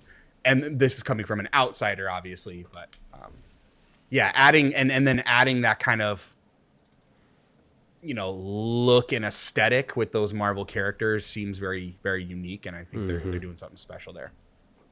Great pick. All right, next, Phil Spender's fun money with your third fantasy critic pick. Oh no, I forgot that I was next and was not prepared. This list is getting long and unruly. Oh yeah, We're doing 5 today, right? correct. Yep. And one counter pick. I have more than 5 games on my list, though. All right. Well, you should. Like You should have a lot of backups. an order of magnitude more. All right. So I know very little about this game. I actually just watched a stream of one of the original ones. But folks are like really into survival horror. We talked about Samurais with Neo already. I am placing my pick for Onimusha, Way of the Sword. Great pick. I don't know if I'm excited about this game. Like what I saw of the first one seems buck wild and is not what I remember at all. But I'm kind of here for it. Like we're like I said, in the pivot to horror all last year. I still have Silent Hill F sitting there, and like maybe having a bit more of a zombie killing power fantasy is what I'm looking for out of my samurai games. Yeah, have you guys played any of the Onimusha games? No. No, I have like maybe a like flashbulb memory of seeing someone play it on a PlayStation 2 in childhood, but otherwise, no, I never touched it. So my experience with Onimusha was, I remember my mom on a whim rented, when we first got our Xbox, my mom on a whim from Blockbuster rented Genma Onimusha, which was like the kind of director's cut version of Onimusha on the Xbox. Okay. And we all remember the ones where we go, I went back and I rented it again. And then again and again. Yeah. And that was Genma Onimusha and Jet Set Radio Future were those two games for me. And fantastic choice. good On that picks. second Yeah. one. Holy shit. Well, Gianni. and Jet Set to the point where I ended up buying it. We ended Yeah. up buying it because Oh, they were yeah. like, you can't keep renting the same This stuff. is becoming a problem. Yeah.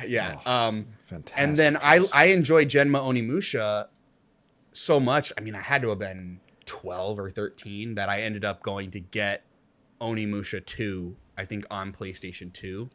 And I just adored Onimusha 2. I really, really enjoyed Onimusha 2. What I've seen of Onimusha Way of the Sword, I'm not like head over heels about it, but again, it seems like it's gonna be a solid like 8 out of 10 game that you know, obviously I'm really big into these action RPGs. I can't wait to get my hands on it just for how it feels on the sticks. So I'm really excited about that one. So that's a really good pick. Yeah, this seems like a game. Like I think the other thing with building this list that's kind of like tricky to do. Like I don't think Onimusha is going to be a game that is reviewed by every outlet. I mean, maybe I'm wrong there, but I feel like this it's is going to be Capcom. So yeah, maybe. it's Capcom and it's a long dead franchise. I think it will. Yeah. Yeah. I think it's there's a gonna lot of get- buzz around it. Okay. Yeah. Okay. My question, Gianni, those old Onimusha games, was it basically just Resident Evil like fixed camera with a samurai sword? Yeah. Yeah, that's essentially what you're looking at. And that's been a lot of the conversation too, is like they Resident Evil 2 remaked the formula. You know what I mean? Now it's got the modern sensibilities, the modern camera system. But yeah, it was But it essentially the seemed exact same thing. seems way faster than anything. Like, Oh yeah.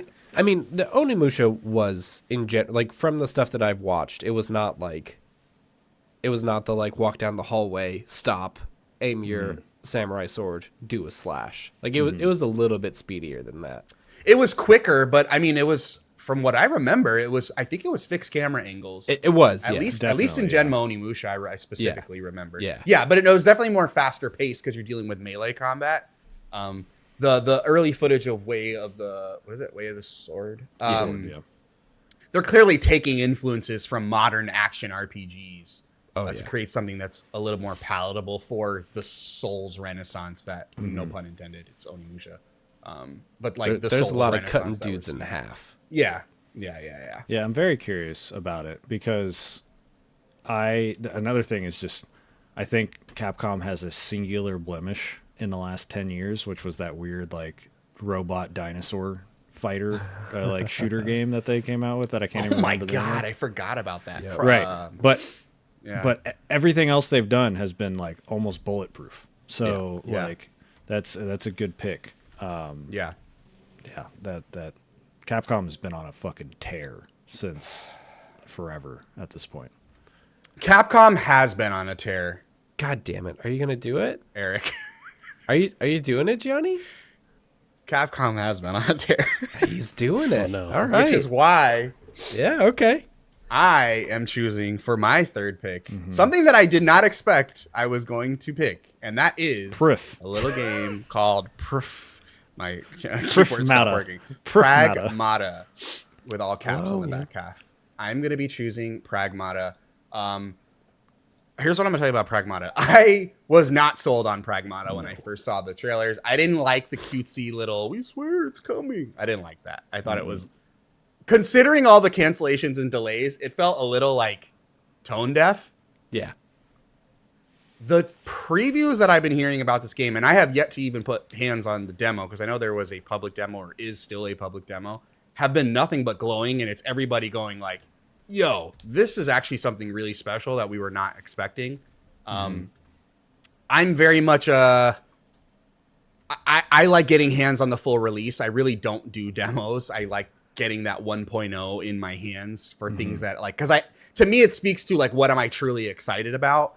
And Pragmata is one of those games where I now I'm looking at all the new footage. Now we're seeing more biomes. There's been hints that we're going to see other biomes. I don't want to be like hyperbolic, but I think this is going to be Capcom's like Death Stranding. I think this is going to be their big weird, and Capcom has a history with weird, don't get me wrong. But I think this is going to be their big, weird, beautiful game. This is going to be their Death Stranding. So I'm excited for Pragmata in that sense. There's I don't know only where two you guys ways are at. this game goes. There's not an in between. 100%. Yes. This is going to Yeah. be a complete flop or like game Yeah. of the year contender. There's no Yeah. in between. Unfortunately, yeah. Yeah. I think Yeah. that this is going to be, like, I think it's going to be both of those things, like critically at least. Like the stuff that I'm hearing from the previews is that people are very high on it and that the combat is very interesting. And also that depending on how long this game goes, it might be a bit much. But yeah, when you're, I pulled up the Steam page and I'm looking at this, it's like this is the most Capcom ass Death Stranding I have ever seen. That is a good pull. Yeah. I can't get over the fucking guy, the main character's run cycle. He like Yeah. Yeah. he runs so wide. It looks so funny. Yeah. Yeah. Plus all the like, I'm a big sucker for like the theories about is this a Mega Man game in disguise? Yeah. I don't know if you guys have heard all those conversations, and I'm not the biggest Mega Man fan. Again, as any kid who grew up in the '90s who played Mega Man, but like there is a part of me that goes, and again, big fan of Mega Man Legends. Cool. That's kind of my tentpole Mega Man game. There is a part of me that goes, damn, is this like a secret Mega Man game that they're just being very secretive about? And there's a lot of hints that point in that direction. So that aspect alone also excites me. So. Cool. Yeah, if it became a secret Mega Man game, if there was an actual confirmation, I think I'd probably have to play it just to be like, what do you mean? Yeah. So that's my third pick. The That's third a good pick. third pick. That's a good Thank you. third pick. Good one. Yeah. Thank you. The third pick from HAL 9000 and your games belong to all your games belong to us is Control Resonant. This man has not picked a game That's with a Hilarious, actually. I don't. Yeah. Okay. If- I'm not gonna talk too much shit just in case I do lose to Hal. But like, Imagine all these games come out and they're all like mid-90s. oh my god, Like, we're all fucked. If all these games come out, we are absolutely fucked. Like, Yeah. Yeah. yeah. But, Oh I mean, it's a double-edged sword. We're fucked in Fantasy Critic, but we're eating well with games. Yeah. There. Yeah, it's like I want to lose in that regard. You know what I mean? If all these games hit 94s and 96s and they all come out in 2026, holy shit, are we eating? Phil, I want to hear from you because you've been on the record as a massive Control fan Yeah. and also a pretty notable Control Resonant skeptic. Well, talk to me about that. I think, all right. Oh, here we Here's my big deal. I think that Control Resonant is the classic case of picking something about your game and your IP that is fully not the thing that I think is important and resonated with people. Like, I really think that the vibes of Control and the like spooky atmosphere of Alan Wake, the like really good writing, the like oppressive environments that they're in, making it be tight and constrained and like desolate with this weird shit going on is like everything to me about Control. And the cool ass weapon, you gotta have a cool ass weapon. Yeah, but then they just like gave him a sword. Like I don't know. Like there's something about the like it being a Devil May Cry looking adventure with Dylan that is just like not doing it for me. I don't know where I've said this, but I fully don't believe that this was the Control sequel. I like looked at it as like, oh, this is a weird like expansion side game that they're doing. Yeah. And it is wild to me that this is where they're going with it. Like I would much rather spend more time. Like just give me Control 2 and you're a like make me be the lady who has the clipboard in the boardroom. And all I have to do is fucking paperwork or like survival horror, run away from the hiss or whatever. Like, give me that. Like, let me be inside the oldest house more. It seems wild to make it be Inception, New York City to me. But that's like full blown hater hat on this thing. Like, I'm just not here for it. I am seeing that there's a Game Informer preview that just came out like 2 days ago that maybe I should check out and feel better about it. But this is not what I wanted the next Control to be. So I am very mixed on this. Yeah, even as a non-Control head, but knowing what that world is, I was like, this doesn't seem... This feels like the Firebreak game that just came out. Like, they're like taking another swing at like, what is this world? And that flopped. So... Very, very scary to like put the name Control on it like that, but luckily it has a subtitle, which means it's not Control 2, right? But that's what they're saying. The problem is that they're saying like this is the direct sequel to Control. They've gone on record saying this is the sequel. Like this I guess like the thing is, and like I'm not a person who has seen all of the David Lynch stuff, but like this is not giving me Twin Peaks. It's not giving me X-Files. It's not even giving me the SCP Foundation stuff. This looks like a good game.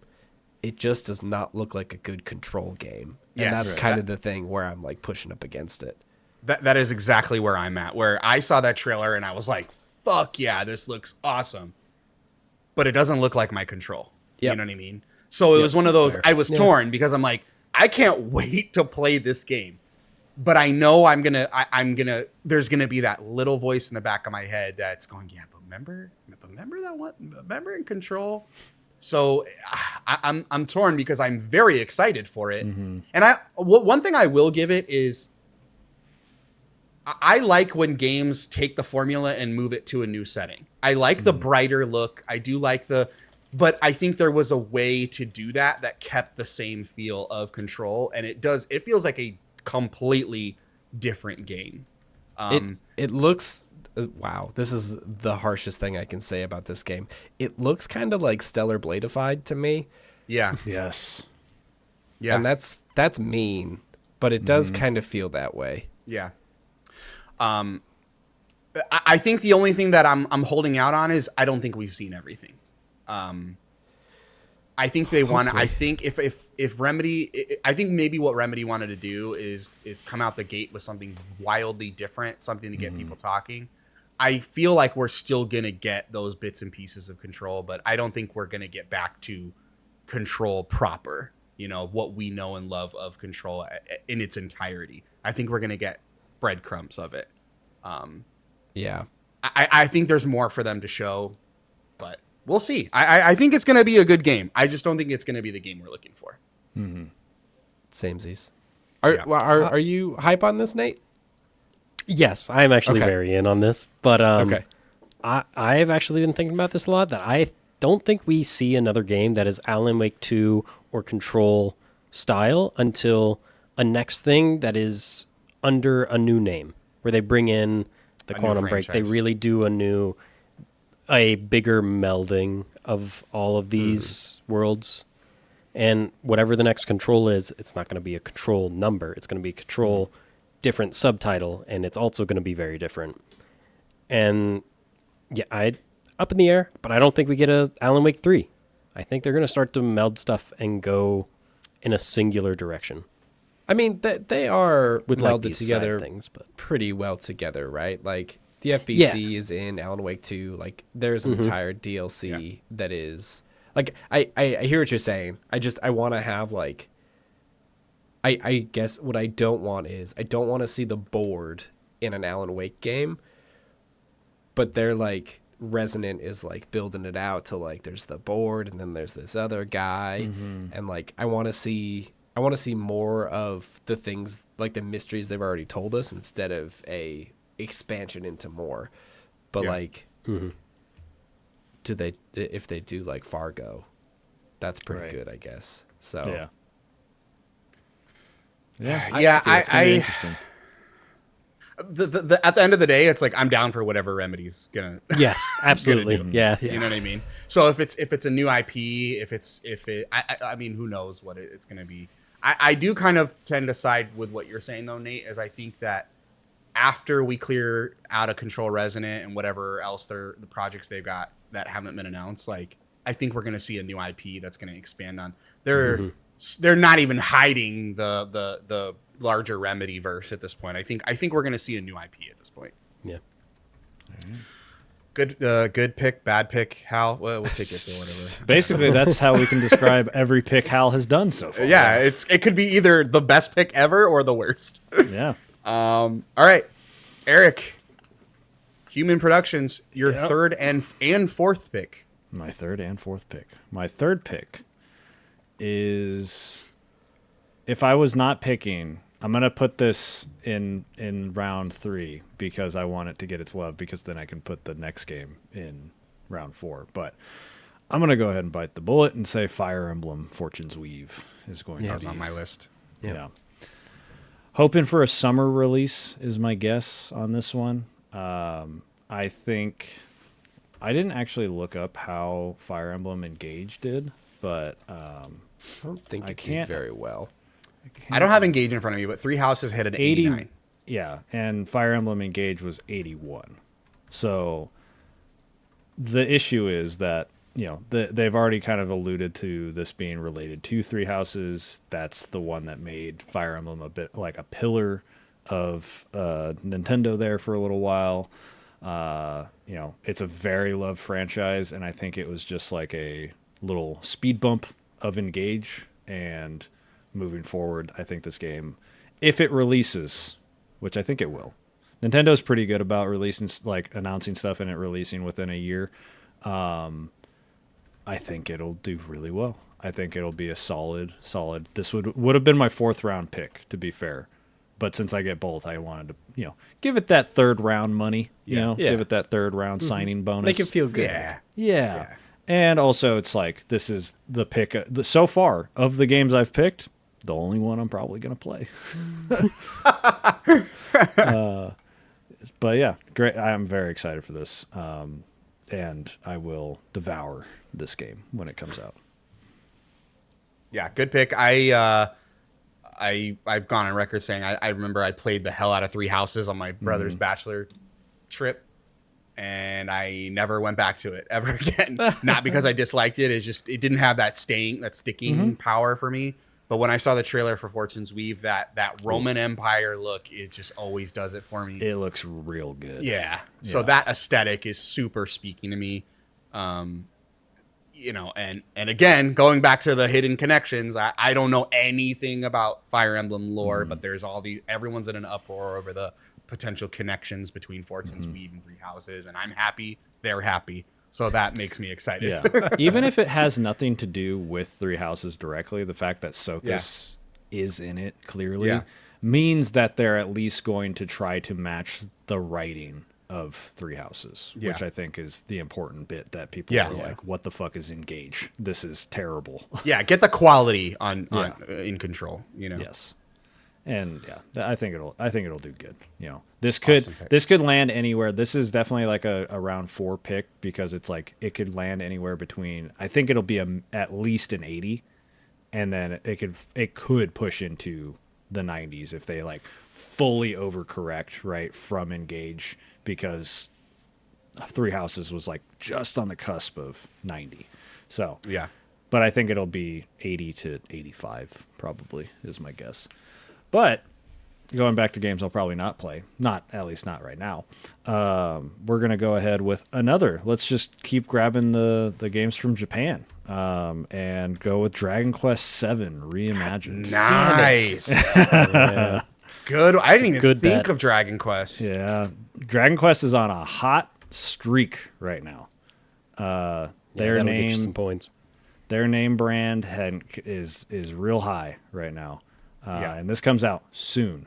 A lot of my games are coming out soon, so we're gonna know real quick how well Eric is doing. But yeah, I mean the HD 2D remakes of 3 and 1 and 2 have all done really well. This looks really stylized in a way where they got that Akira Toriyama art like to look perfect in 3D. I think I will eventually play this one, but these games are notoriously monstrous, and that's coming from a Persona fan. Yeah. So I will eventually play this, but Phil, we listen to the same podcast. Correct me if I'm wrong. Is Dragon Quest VII the one that is like ungodly long? So I'm trying to find out, but I think that you are correct. Yes. Yeah. And I think that they have supposedly shortened the game a bit. Yes. So I think if people are like, I love this game, but it's like 300 hours, and they cut that down to even 150, I think it'll do a lot better. Because this is a storied franchise. It's gone alongside Final Fantasy and kept that whimsy that Final Fantasy has tried to shuck off with their gritty and dark and all that story. But I know you still got your cute chocobos and stuff. Don't worry. I know they still got the silliness. But if you look at my man from Final Fantasy 16 and you look at the cover of this game right here, the whimsy's a lot different. Yeah. But yeah, What do you think of that one dude's weird face though in Dragon Quest? Yeah, that was weird. That was weird. But that's also just called Akira Toriyama's art. Dude. Yeah. No, but that's like, dude, I saw the trailer and that fool's face popped up. I was like, whoa. Yeah, I forget I remember because I was watching it with you. Oh, you're right. You're right. I That's think one why of I us was remember streaming that. it. Yeah. It was you. Yeah. Let me see. Also, full transparency on this. This comes out February 5th, so there may be reviews out by the time that this episode comes out. Right. I'm trying to find the guy's face because everybody else looks all right. It's the dude in red, dude. It's just weird face. Oh, Kiefer? Yeah, he looks all right. Kiefer. After Kiefer, you look weird at him, face. Kiefer weird face, yeah. Damn. But after you Absolutely look at him a destroyed. couple times, I think it gets okay. But he does look like Matt Damon, like this person is saying. He does look like Matt Damon from fucking Team War America? Police. Yeah. Matt Damon. Matt Damon. But he also, if you look, somebody's pulled up the art of Jesus. It's like a flashbang by this page. They pulled up the art of Kiefer from Dragon Quest. He does just kind of look like that. In Yeah, the he original. does. Yeah. So that's a pretty good adaptation of this man's All weird right. face. So there we go. I mean, if we wanted a historically accurate weird face, then I guess they did a good job. Yeah, they did it. yeah, they did They it. nailed it. I don't know why you're mad. I'm sorry. Great pick. He got mad because I dogged on Final Fantasy for not being. That's why. Yeah, I had to get spicy because you're talking shit about my favorite franchise. a franchise I've never played. Dude, well, you know what's funny is Dragon Quest is notorious. I think I've come to realize it is like I'm not a childhood JRPG player. I'm a childhood Final Fantasy player. You know what I mean? Yes. Yeah. I have some like obviously PlayStation 1 was such a golden era for those JRPGs. So I remember having like dozens of those games that just never made it out of one iteration or even two. Legend of Dragoon, Wild Arms, which Oh, actually Wild I'm not Arms! getting Holy into. shit! Yeah. What a good Yeah. pull. All right. I played Chrono Cross before I played I've never played Chrono Trigger, and I'm just realizing it was that PlayStation 1 era of RPGs that really got me. So I do plan, I do at one point need to go back and do the history on Dragon Quest, especially now that all these remasters and remakes are coming out that are also reviewing very highly. And maybe I'll start with Weird Face. Who knows? Who knows? That'd be a commitment. Yeah. Hopefully it's not 300 hours. All right. Who do we have next? I will keep forgetting the order. Oh, isn't it our boy, Hal? It goes back to Hal. He already grabbed his shit. Hal 9000 for pick number 4. What did he get? Is Oh boy, oh boy. 007 First Light. Another Interesting Another pick. game that's not coming out this year. I think this is coming out this year. I think it is. No, this is coming out this year. Really? They've shown Yeah. too much at this point. Yeah. They would lose it looks all like, hype. Yeah, it's coming out. I just don't know if it's gonna hit those highs of Hitman. Yeah. No, it's not. I think I'm going to enjoy it. I think I was higher on it during the 007 State of Play. And I think the more that they show, the more I'm kind of like, okay, like it's going to be fine. It's going to be, I would even go so far as to say it's going to be good. But I don't know if it's going to be great. I want to be surprised. I want to be proven wrong. But yeah, I think it's going to be good. But I don't know if it's going to, I don't know HAL 9000. I don't know about that one. But I think it's going to release. I love his list. His list is hilarious. I love it. His list is buck wild. And it's Where you because got- we've all avoided these games, right? Yeah. Like we were like, oh, these are the weird, like Grand Theft Auto, maybe I thought somebody was going to pick it. Yeah. But all these other ones, I was like, there was no way any of us were going to pick these ones. HAL's like, these idiots. And we're like, this idiot. It's the machine who's wrong. Where are you guys at on 007? Nate, well, Yeah, have you been checking out 007? Yeah, I'm probably the hottest on it. I mean, Yeah. I love those third-person action games, and if it's gonna play like Hitman, like they've been showing, of like, oh, go at these missions in different ways and stuff. Yeah, I'm gonna enjoy that. Yeah. It's not gonna be like probably top 10 in the year, but I'm gonna enjoy it. Yeah. Yeah, and if anyone's going to nail those kind of multiple branching paths, you know, it's IO Interactive, right? Yeah. Hitman? Yeah. I want to make sure I don't. I've also heard IOI, like it's one of those weird. Yeah. one of those Well, weird- I believe the Well, I is IO for interactive. I Yeah. think it's interactive. Yeah, but like I've heard people refer to them as Oh, IOI right. instead of just Yes. IO, right? Yeah. Like because it's one of those weird things where it's like okay spells okay the word and also Yeah. but I'm like okay, got it, understand. I think IOI just sounds like I'm about to break into song. IOI. Yeah, Yeah. Like some like animatronic bears are going to. yeah, yeah. No, for real. Clip it. Oh, God. Oh, shit. IOI. All right. Well, great pick, Hal. Great pick. Or horrible. Yeah, good job, Great or Hal. horrible. Yeah. All right. My fourth pick for Cannoli Soft Leon. Oh, this is where things get tough, you guys. Yeah. Do I do my spicy pick now or do I do my spicy pick last? I don't even want to call it spicy. It's I would recommend doing your spicy pick now because there is a good chance because it has to come all the fucking way back around to you. So there could be a chance it gets stolen. I'm just Yeah. saying. well, it's not really a spicy pick so much as it's a rant. It's a pick no one's gonna go for. I've got one of those. Interesting. Do it. I'll- Do I'll- it. Send it. Do Full it. send. Should I send it? Full send. Do it. What are we picking up, G? A little inside baseball for the viewers and listeners Oh. at home is we have a Discord chat that runs while we're recording. And sometimes hey, hey, echo in your mic, blah blah blah. Right, Yep. Nate. Hey, I fixed it. Called out. We were talking about Control Resonant earlier, and Are you Phil. for real? Phil had mentioned. Can't believe we didn't talk about Max Payne. All right. I am going to get hella spicy, and I'm going to No pick way. the official, not official, unannounced, announced Max Payne full remake. Oh my god. Wild. And just That's get super sexy with it, dude. Super sexy. And I'll tell you why. I'll tell you why. Okay. Remedy has multiple projects in the works. This Max Payne, like Final Fantasy IX remake, has been like one of the industry's like worst kept secrets for a very, very long time. I think that with the building around the Remedy verse that they're doing, with Control Resonant, with the Alan Wake 2 DLCs, I think that they're just on a heater right now, and I think they're going to want to strike while the iron's hot. And I think if they're going to do that, it's going to be one of those, either Control Resonant gets delayed during some showcase, right?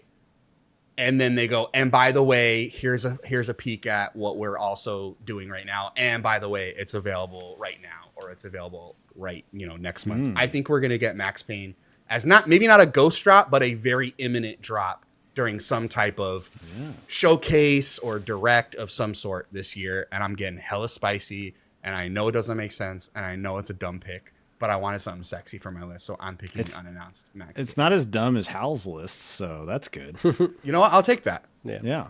I'll take that. I mean, like, if your theory is correct, this is the only way you could get this on the list, is by calling this shot, and it drops like that.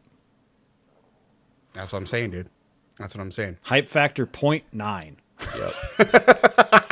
nice. Percent published 1.2%. 56% counterpicked. I'm sending Spicy. it. I wanted something Spicy. spicy, something impossible. So I'm taking it, and I'm going with the 4th round pick. I'm getting risky with it. Okay. This is not a 4th round pick. This is an undrafted free agent that typically would go onto the practice squad Here, I'm because getting somebody ad, fucking dude. died. Like, No take backs. No take backs. Max Payne 1 is the one with the baby crying in the apartment thing, right? Yes. Yeah, okay. Yeah. That's all I remember of Max Payne 1 and bullet time, I guess. bullet Did time. you guys play Max Payne? Yeah. I probably did. Yeah, at like a friend's house. Yeah. Yeah. I think I owned Max Payne. I think I did too. just Does have anybody Max Payne. buy Max Payne, or does it just show up at your house? I think it Is just that- shows up. I think it's like the stork, dude. Like Yeah. it's just there one day. Yeah. Yeah. Yeah. In a little basket. Yep. Yeah.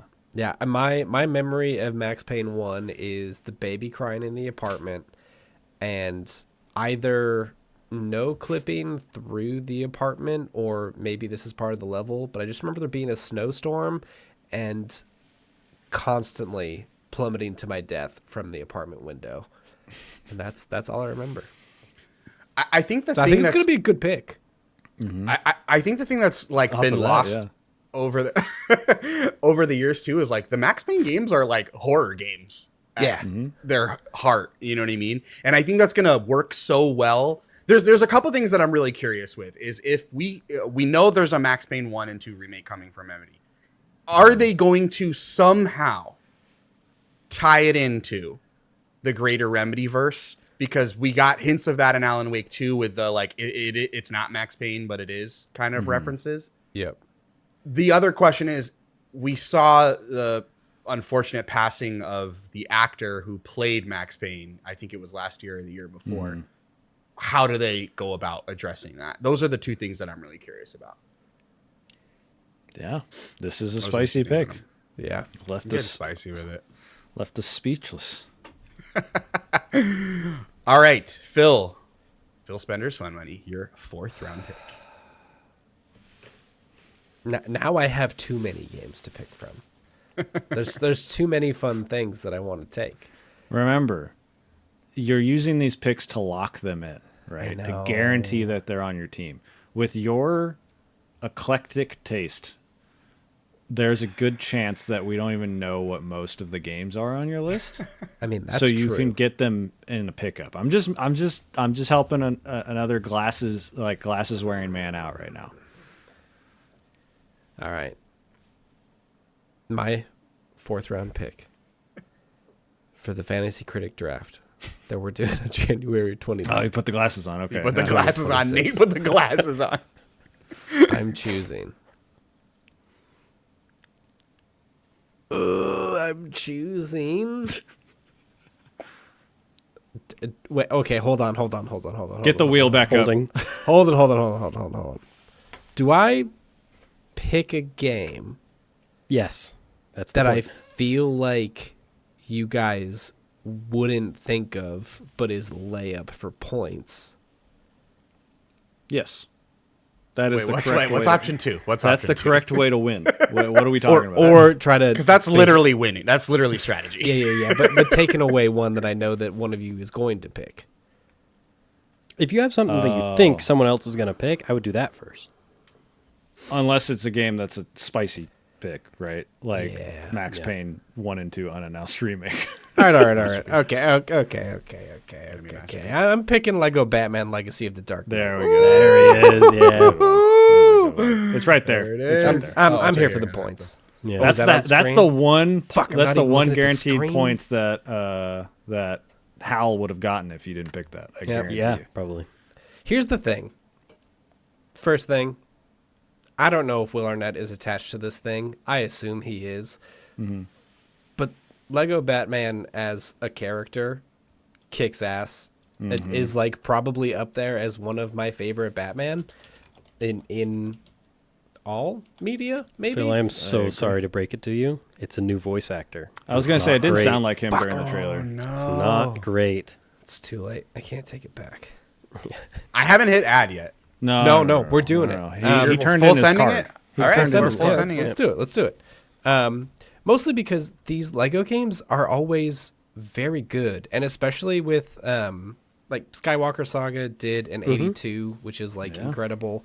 That game was so much fun, and I have so many good memories of playing those Lego games. And then with the I don't think it's the same team, but the Builder's Journey and then Voyagers coming out and then Lego Party, like these guys are just like absolutely cooking with, the TT Games is like crushing it out there with Lego stuff. So I feel like this is just going to be we play this game and it is an automatic 80, perhaps better. The combat looks like Arkham, and I think that's going to do a lot for Yeah. it. Interesting. Yep. That's fun. I mean, it's not it's not. It is in Arkham, but it seems like that same. Yeah. Yeah, but it's definitely not it's not the Lego.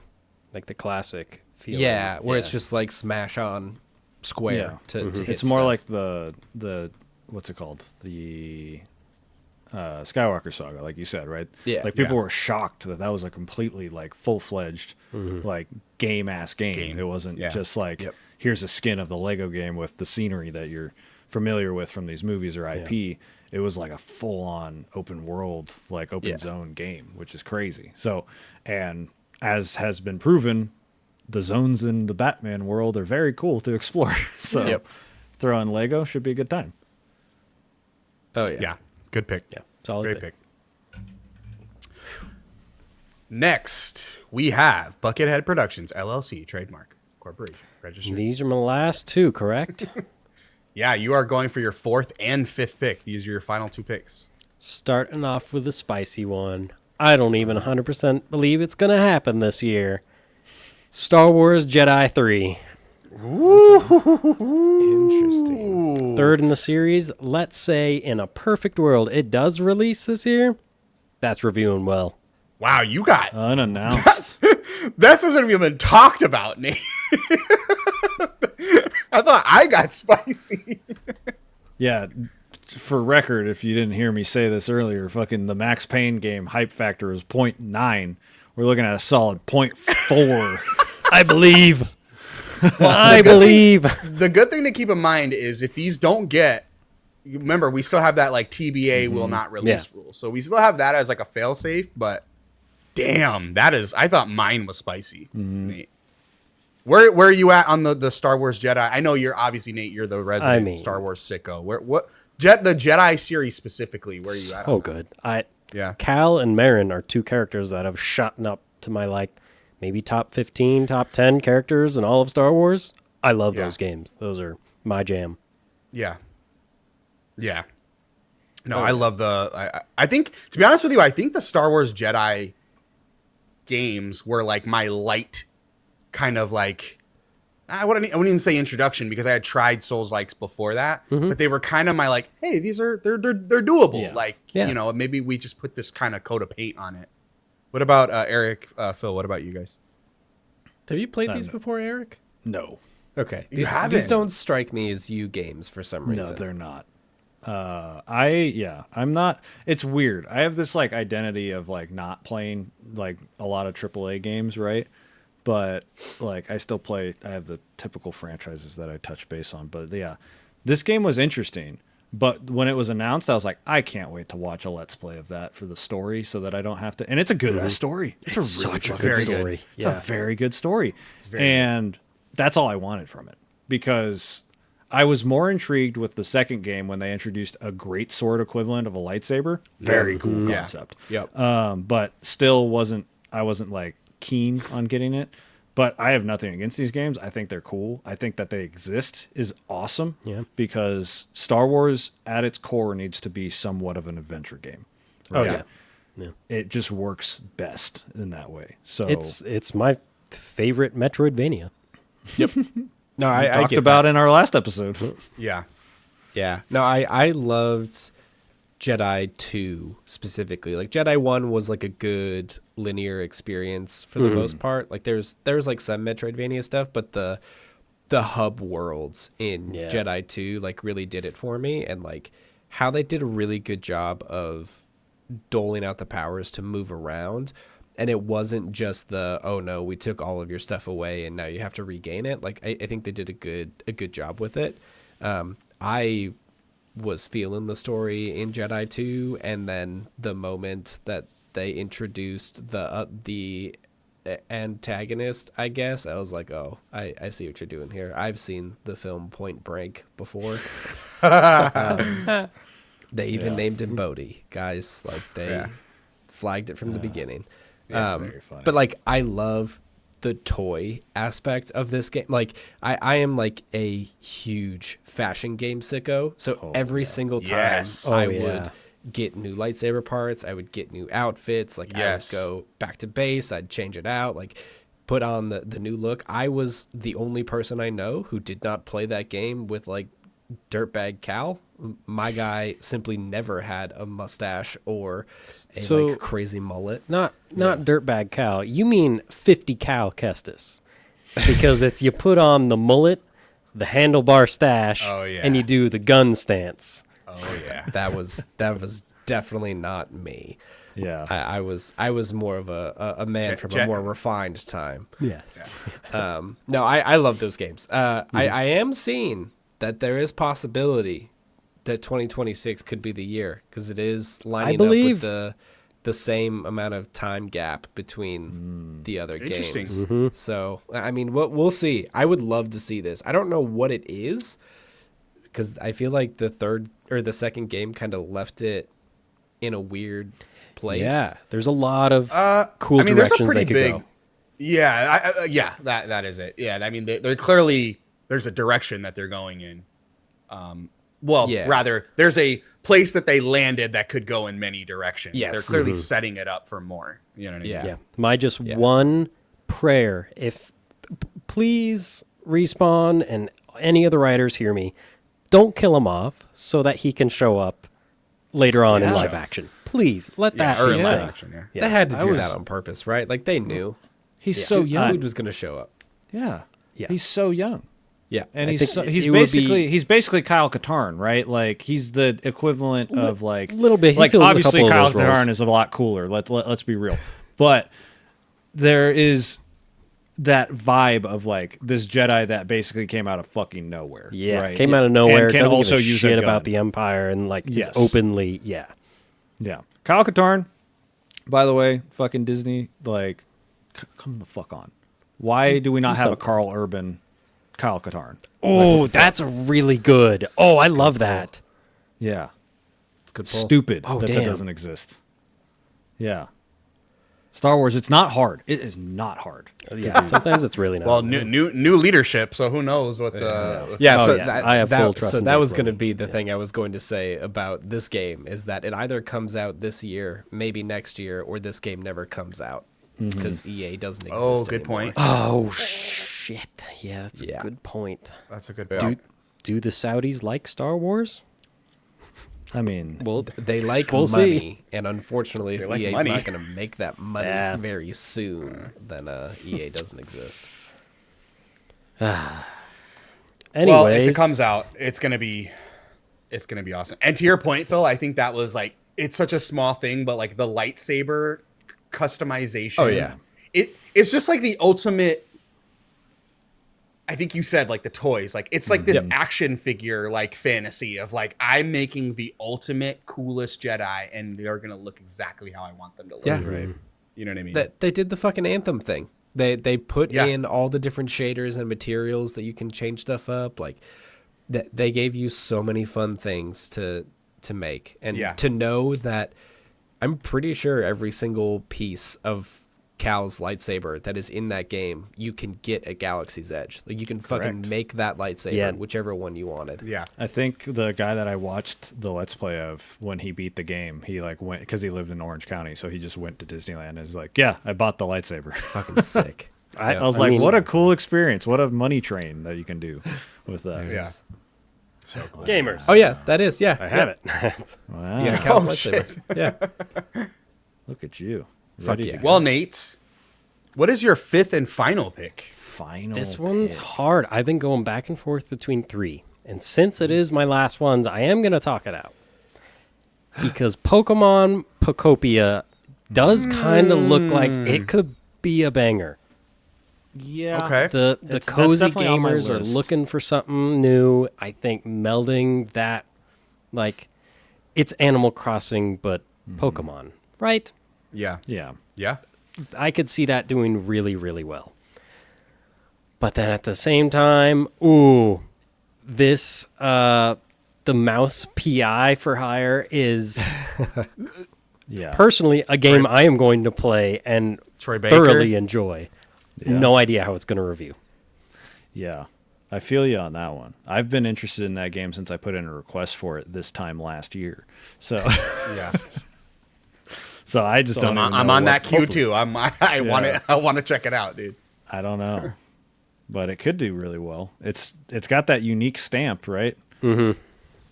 And what's the And I third just- one? Yeah. What's 3? I guess kind of 4, but the third that's I'm leaning towards is Crimson Desert.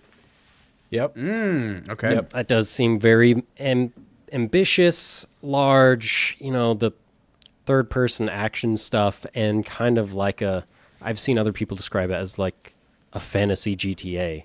Like that could be really good, but it could also be doing too many things, and maybe it doesn't quite hit all of them.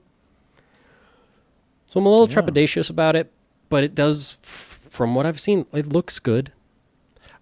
So they had a really big booth at PAX East last year, and I got hands-on controller, and it like felt pretty good.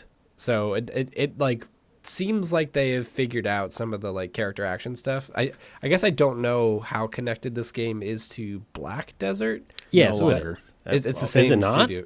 It's not. It's the same studio, but it is no longer. If you go to literally, if you look it up, because I forgot what this game was. Special notes: this was initially set in the same universe as Black Desert Online, but developers pivoted early in development to instead give it an original storyline set in its own separate world. Okay. Yeah. So the right. stuff that I played was very much like, here is the gameplay. There wasn't a lot of like, Yeah. I don't know how MMO-ified it is, but it seemed good, and it definitely has that. Shoot, what was the there's Wu Chang, Fallen Feathers. Wo and, Long Fallen Dynasty? That's Wolong? it. Yeah, There it is. maybe that's what I'm thinking of. I mean, those are both character action games, right? Yeah. Yeah. Yeah. I feel like it has like a very similar, like floaty, not quite Devil May Cry feel, but yeah, it seems good. Yeah, And you know what, Gianni, throw me in for Crimson Desert. Send it. I think that's Phil's a puts great Desert it hands on is. sticks. I trust him. I think that's a good 5th round pick. I was gonna say for the Pokopia, and this is not me saying I'm gonna pick it. It was on my list, but it definitely feels like it's the difference of Pragmata, right? Where it's like Pragmata is like it's going to go one way or the other, and highs or lows. Pocopia is going to go like that, but mid, right? Right in the It's going to middle, be yeah. like it's going to be like, oh yeah, it's all right, or it's like, yeah, it's all right, like in the other direction. You know what I mean? So I feel like Crimson Desert has a higher chance of being something that's like people are fucking Big, obsessed with. yeah. Like it Yeah. could be what was the fucking medieval game that came out last year? Kingdom Come. Kingdom Come Deliverance. Yeah, it could be something like that. You know, people do love medieval shit. I know I do. So Yeah, that I feel like the thing about Pocopia is also back to the Halo thing. Like that's showing up as a $70 video game, and I guess I haven't dug too deep into it, but that is not what I thought Pocopia was. Yeah. Me yeah, neither. that needs to be Like I want it, but $40. I'm not. I don't know. Like show me why it's $70 if that's what you're gonna Yeah. sell it for. So, good pick. Good pick. Good pick. Nate has rounded out his final picks. Phil got a pretty good Spender's fun money with a PH. What is your fifth and final pick? Oh boy. Now we get to play the fun game of the games that I think you're not going to mention. And I think what I'm going to go with is I know that it has not like got as much positive press, I think, as the first game did. And I think that there is another game that is doing something very similar that came out late last year. I think people much preferred Monster Train 2 to this game, but I'm picking a game that I will never play because I did not play the first one. Not my jam, but I'm picking Slay the Spire 2. That was on my list. Yeah. People love these games, and Yeah. like I've tried, but I don't know, there's something about the like deck building roguelite aspect of it that has just never really hooked me. I think it's Yeah. because I can explain. I actually enjoy the little time that I've put into Slay the Spire, but I think you and I have a very similar mindset when it comes to card-based games. And it's like, I want to build the thing and Yes. know my odds of drawing the card I want, Yep. kind of thing, Yeah. instead of just being like, well, I know the odds because I know what's in my deck, but I didn't choose any of this on purpose. It was Yep. just kind of like, well, that was the best one kind of thing. Yep. Yeah, I mean, it's kind of the same problem I've had with Balatro too, is that like once you see what you can do with Balatro, I just want to have everything in front of me and make the craziest engine possible, and that's not what that game is. So, Yeah. yeah. Yeah, I spent a little bit of time with Slay the Spire early last year, and I was kind of like on just a roguelite kick, just doing all the homework I could. And I remember I picked up Slay the Spire. I want to say it might have been on Game Pass. It's great on mobile. I will And- say that. Yeah, that's where I played Yeah. And it was one of those things where like the first few hours I played with it, I was like, this game is incredible. And then right around like the 4 or 5 hour mark, I two things. First, I hit a pretty large skill ceiling that I could not break through. And it was one of those ones where I'm like, I was just done. I was like, I've seen what I need to see of this game. I don't think I need to see much more of it. Not that I dislike it, but I'm just kind of done with it. You know what I Yep. mean? Yeah. So I put it down. I never went back to it. So Slay the Spire 2, I think is going to be interesting because I think it's going to be a nice opportunity for me to just give it another college try because I enjoyed what I played. Like you said, Eric, I enjoyed what I played as Slay the Spire. But once I was done with it, I'm like, cool. I get it. I'm done. You know what I mean? It's And healthy. Slay the Spire has sitting at an 89 on OpenCritic. So, Yep. you know, obviously reviewed Oh, very, yeah. reviewed very well. Yeah, It's a great people are pick. diehards for that game. Yeah. Yep. All right. Phil takes Slay the Spire 2. Ooh, this one's going into early access. Oh, We just allowed that. Interesting. It is allowed. It is allowed. hold up. I have not sent it yet. Hold on. I shouldn't have said shit, dude. You shouldn't have. I wasn't even on this tab. I wouldn't have seen it. Planned for early access. That's definitely not coming out this year then. That's not hitting 1.0. But it might get a review. I was gonna say early access will still get a review, I think. Because like a Hades 2, you get those reviews. It's planned for early release in March of 2026. Or early access. This might release. Oh, this might release, Phil. I don't know. I think could. you should take it. You could March already- 2026. back All off? right. Not even trying to play games. This may release this year if it's going into early access March. Yeah. Yeah, I feel like Because it's another thing, like Hades 2 was in early access for like 25% of the time that Hades 1 was in early access. Yeah. I don't If know. if we were even in the summer, I'd say you're playing a really risky game. But I Yeah. think if it's March, I think you're still relatively safe. But you are running that risk. I'm pulling the plug. It's my last pick. I can't just pick a shitty one that isn't gonna come out and give me any points. He's pulling the plug, dude. Pulling the plug. Deltarune Pulling the Chapter plug. 5. Thank you very much. Oh, All right. okay. What? Wow. What a turn. Interesting. It was between two. That'll We go. just spent all the time talking about Slay the Spire. You can clip it and use it. It still exists, man. Guess what? We're not going to talk about Deltarune Chapter 5 for very long either. Do you have history with Deltarune, Undertale, Oh, any of that absolutely stuff? not. Yeah. I actually No, you don't. like true story. I've listened to a bonus episode of a podcast about some of Deltarune and then definitely Undertale.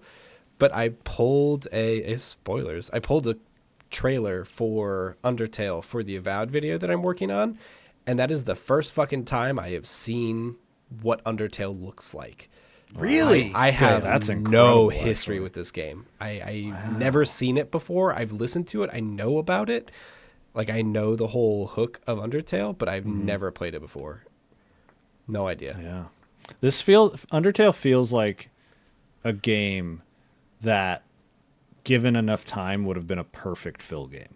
Oh, yeah. Yeah. Like if you I had actually- gone in and had no idea what the fuck it was, I Yep. think this would have been like an all-timer for you. But now knowing the twist, Yeah. I don't think it's like worth your time. Yep. Well, it is actually a really good RPG. Like It's it pretty is a fun, good, yeah. and it's and one singular playthrough is actually like 10 hours long. It is very short. It is not a long game. Yeah. But playing through it multiple times is long. It's the thing, though, of like, I know, like, now I know. Like, I know what I need to do to play that game. And then it kind of just like, well, why? Like, what's the point in doing that?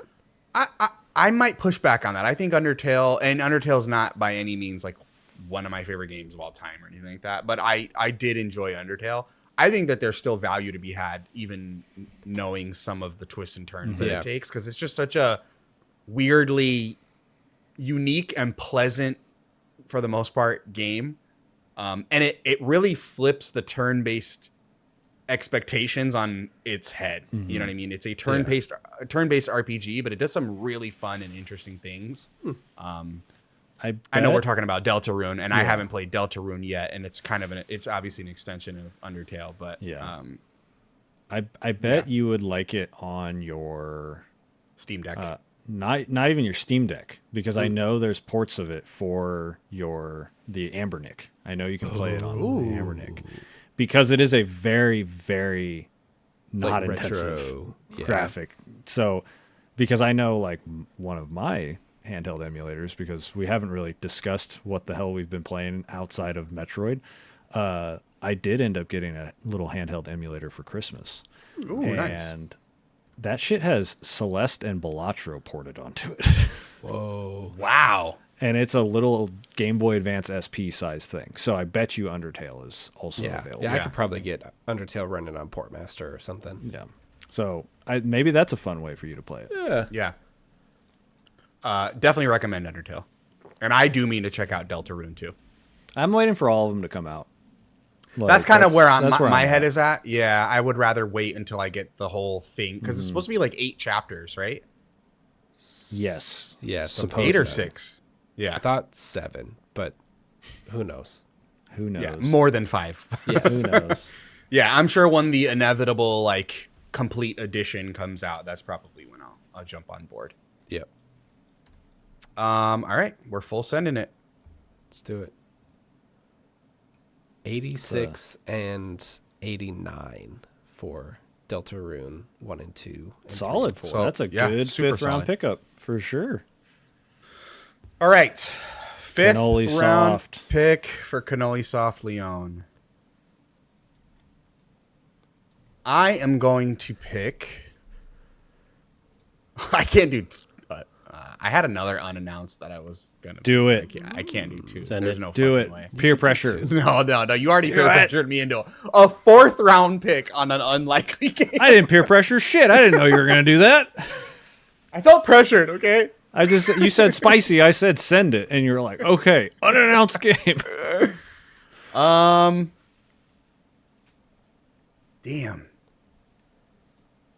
Yeah, it's hard.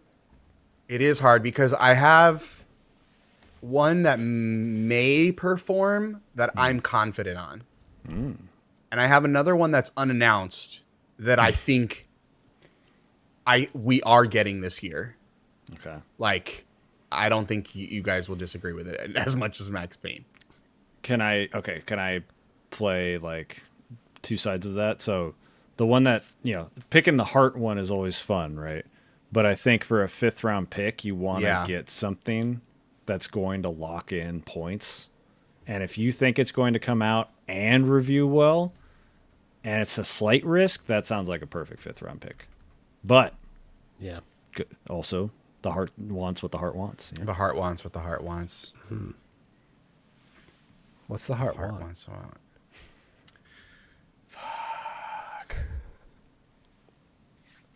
Cannoli Soft Leon picks the Duskbloods. Nice. That's Yeah. what the heart Okay. Is that what the heart wants? That is what the heart wants, but Okay. it's not the spicy one. Okay. I think the Duskbloods, Nintendo Switch 2, we're still in the first 12 months of the Nintendo Switch 2. It's a Nintendo Switch exclusive. I know we've talked about Duskbloods at length on this podcast, but the thing that I think it has going for it is it's a Miyazaki proper sequel. Or not a sequel. It's a Miyazaki proper helmed project.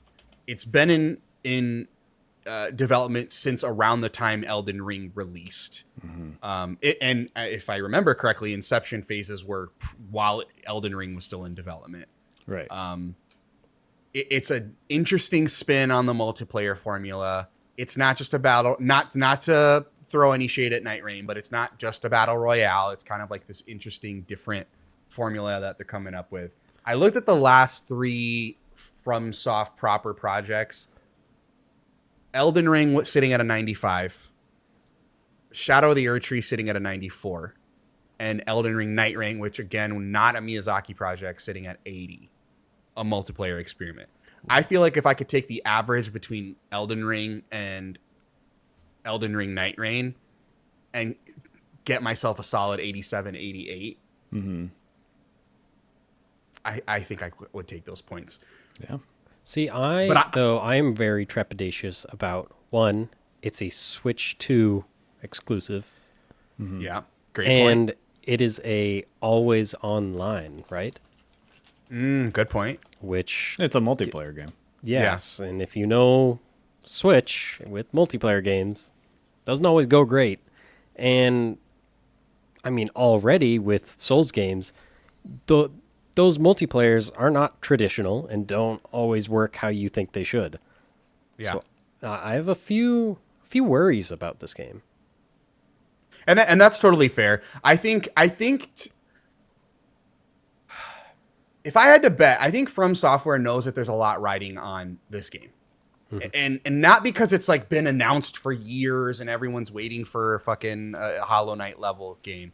I think what it is there's a lot of reverence for From Software exclusive console titles, and I think that they know that there's going to be a lot of conversation around the fact that we are launching an exclusive game in the first year of the Nintendo Switch 2, new hardware.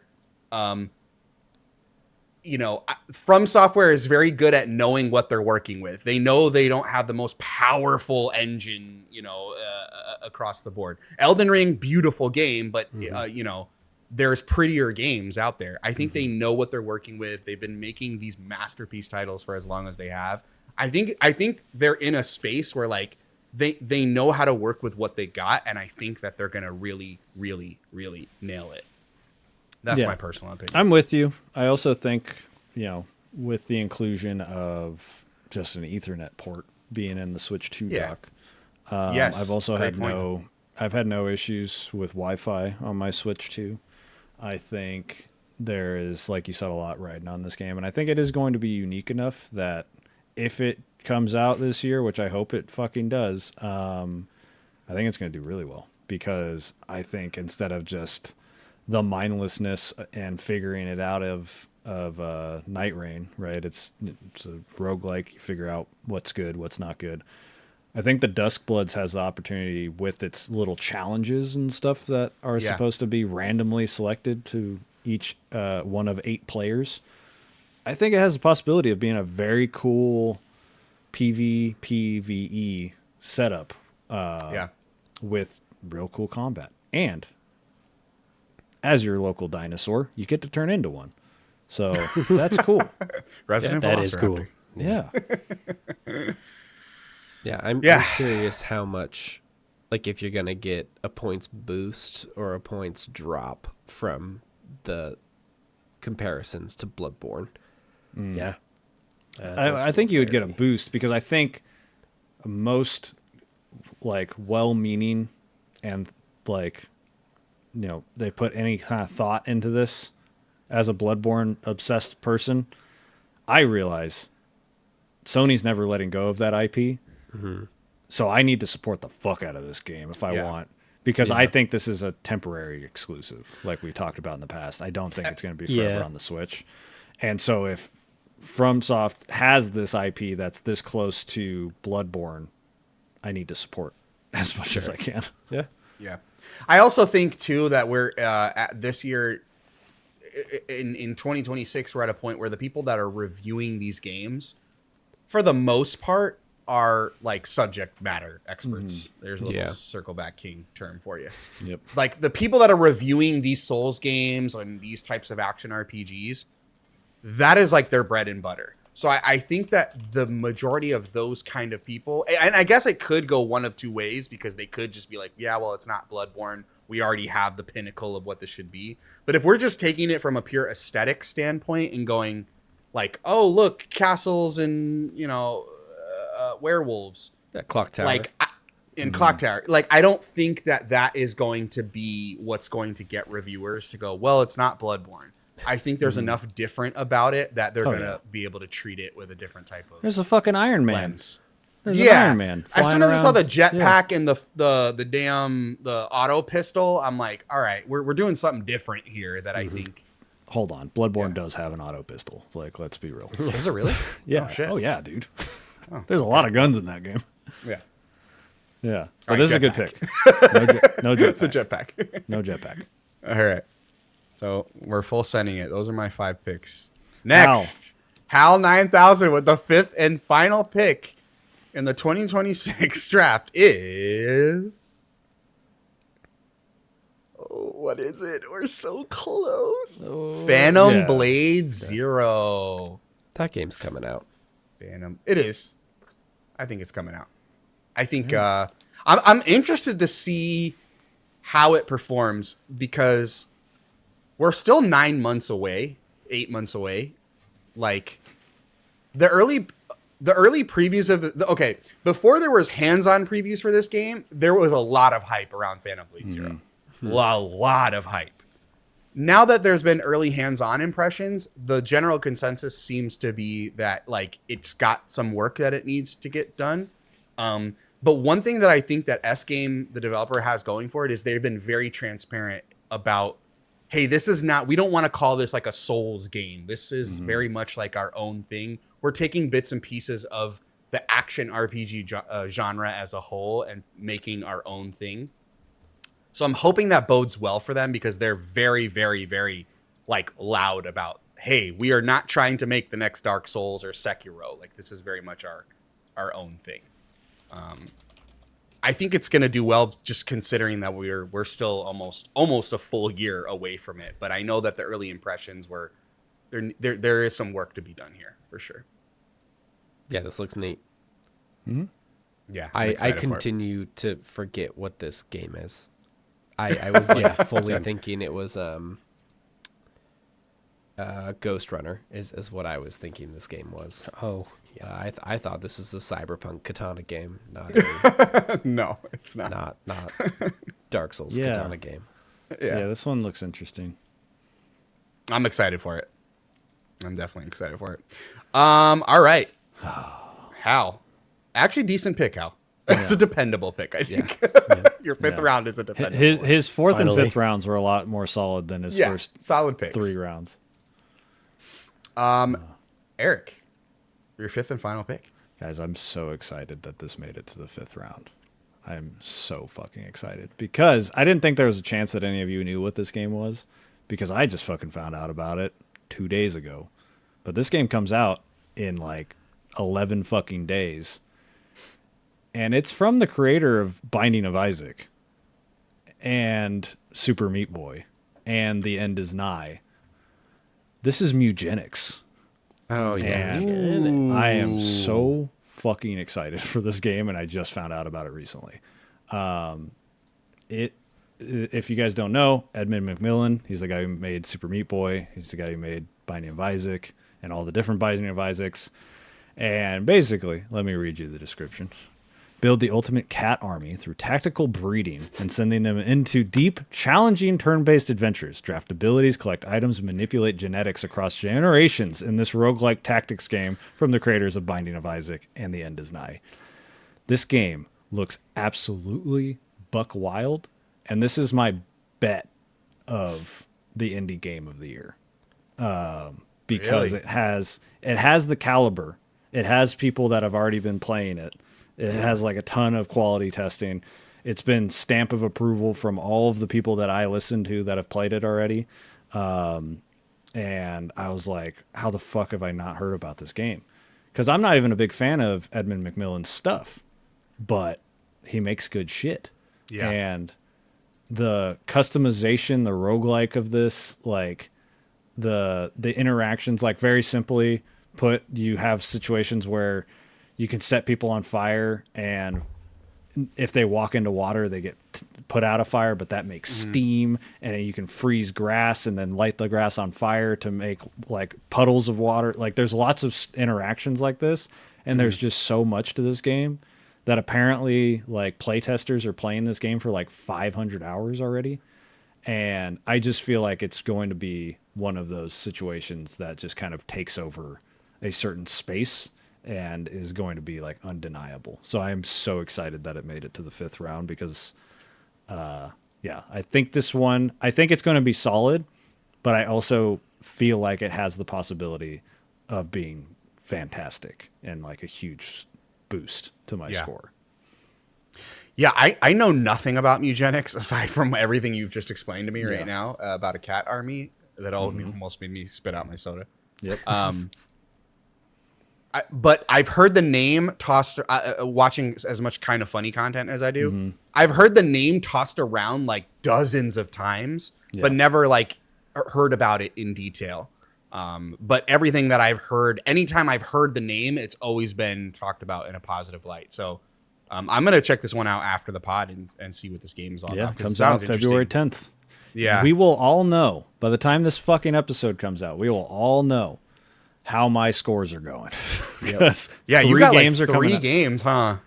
And I will say, all 5 of my games that I picked have solid release dates except for Fire Emblem. And that one's pretty much guaranteed to be around June, I would say, June to July.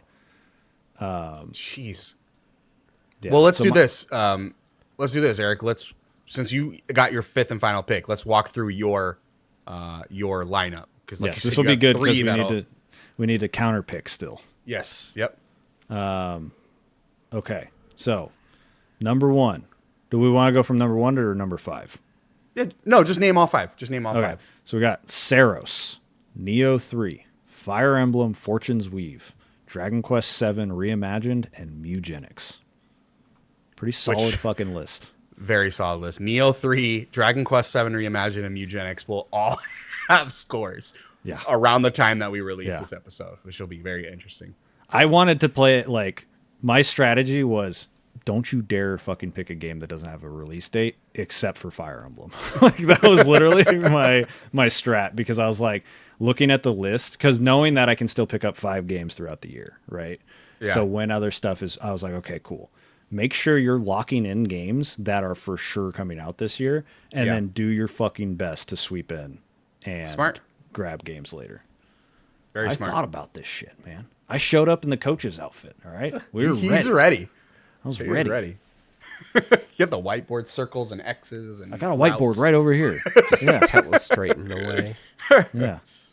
On behalf of HAL 9000, all your games are belong to us. We have 5 games. We have Grand Theft Auto 6, Marvel's Wolverine, Control Resonant, 007 First Light, and Phantom Blade Zero, Dave.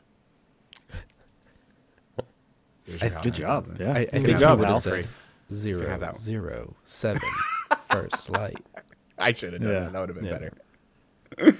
I'll go last. Nate, Buckethead Productions, walk us through your list.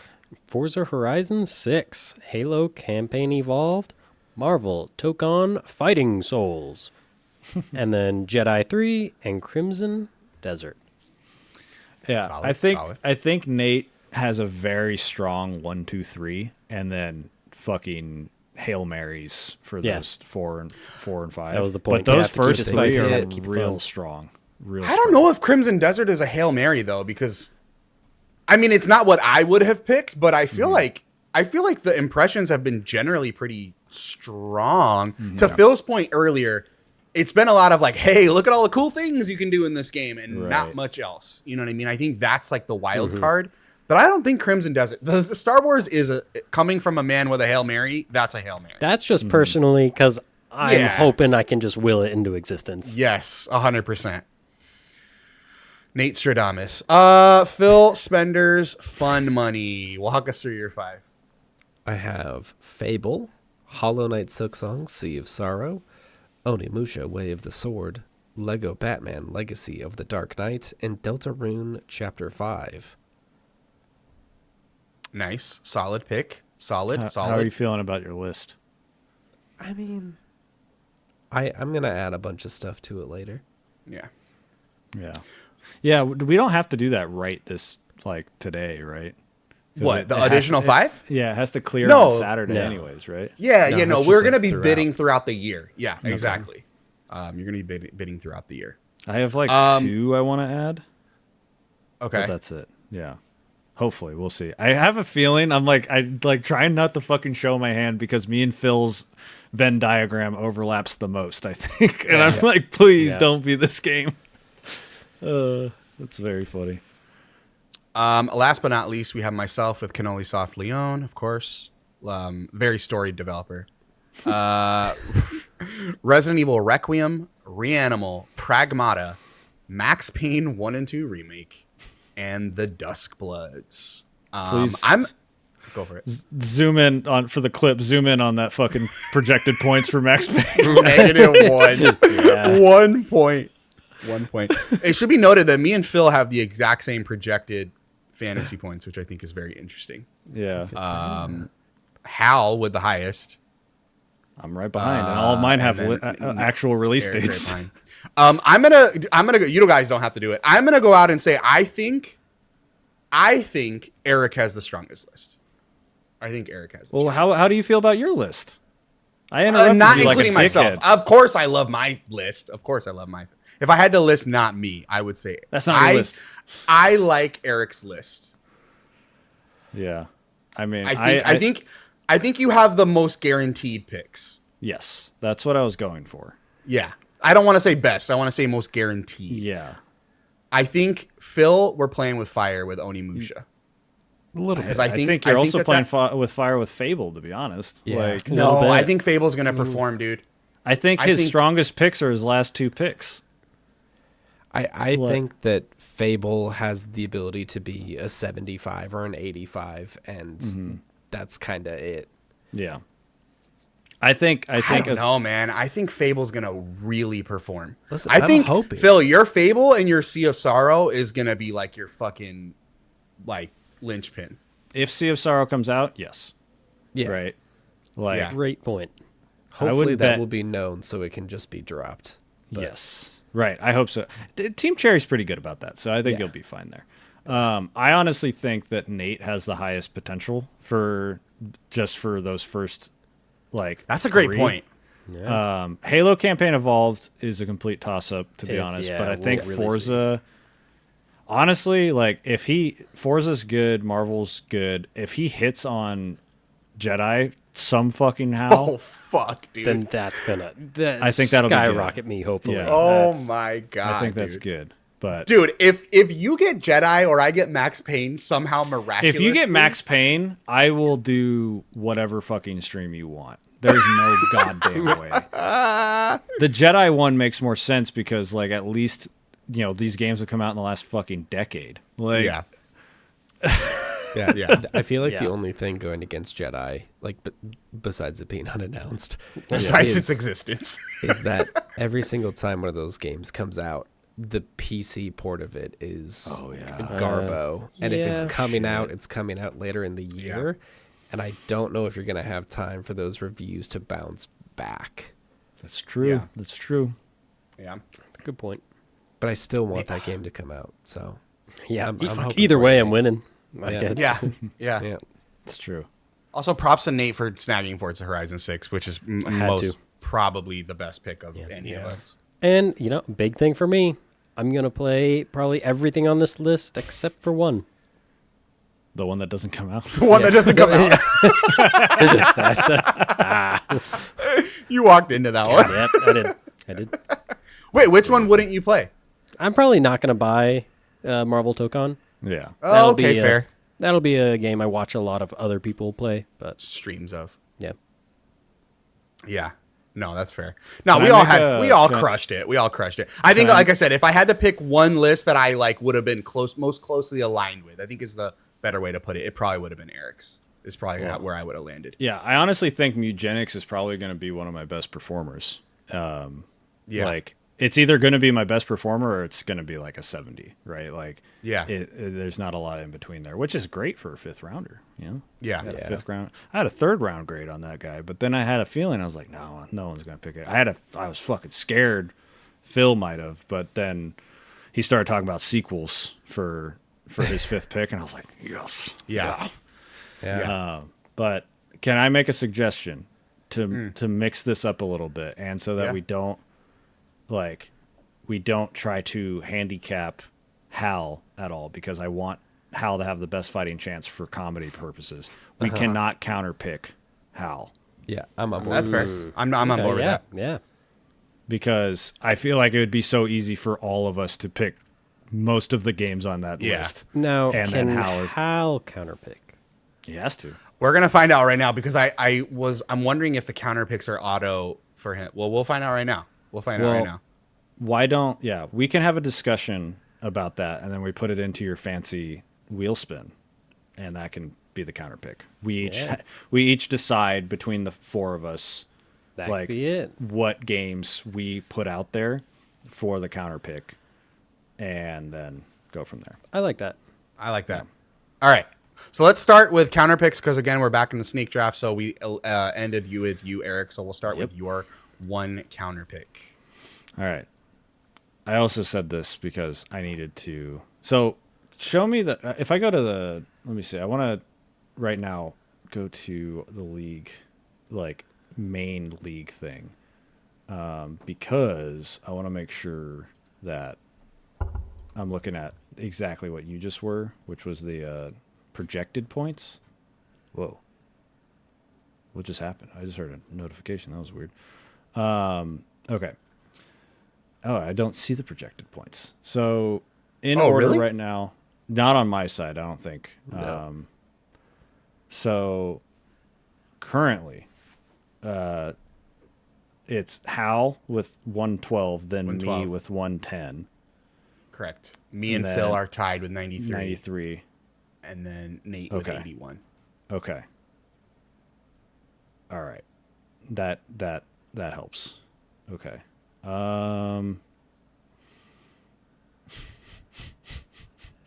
Okay, I gotta do it.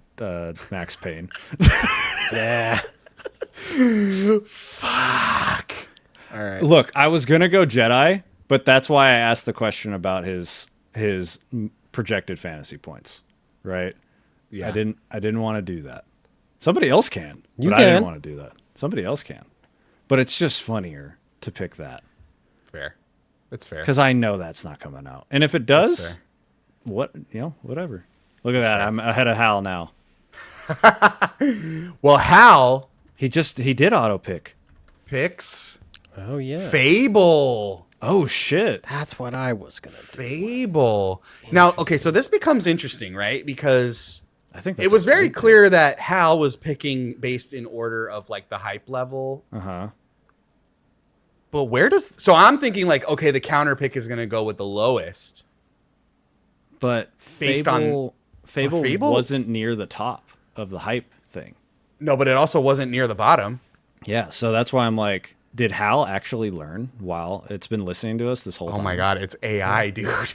And it learned? Heuristic shit, it artificial learned, intelligence. Uh-oh. Yeah. I think I have to go shut off my Wi-Fi. Yeah. Oh god. Oh no. It's in the house. It's in the walls, man. It hears me, man. Like that's what I'm saying. Like, look, like if you look at Phil's list, right? Fable is projecting him. I think Fable's a really good fucking pick, though.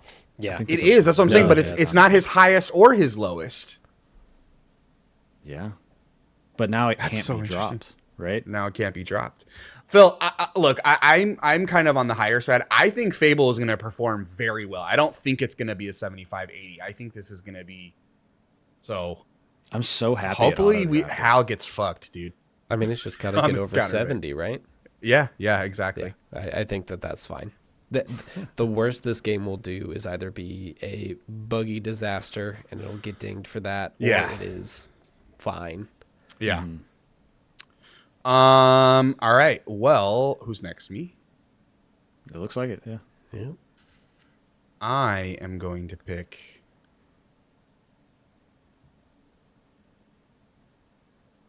Oh man. I am going to pick. Oh shit. Counterpicking me is so dumb. I just realized because like most of my games come out in like 7 days. Yeah. Well, I mean, unless Dragon Quest 7 is just like, but I haven't heard anything about Dragon Quest 7. That's the tough I've heard part. nothing but good things. Yeah, to be clear, not that I've heard bad. It's just that I haven't been paying attention. So I guess, yeah, Fire Emblem's not a bad one if that does get pushed. That's the only one on my list that's like iffy. Fuck, man.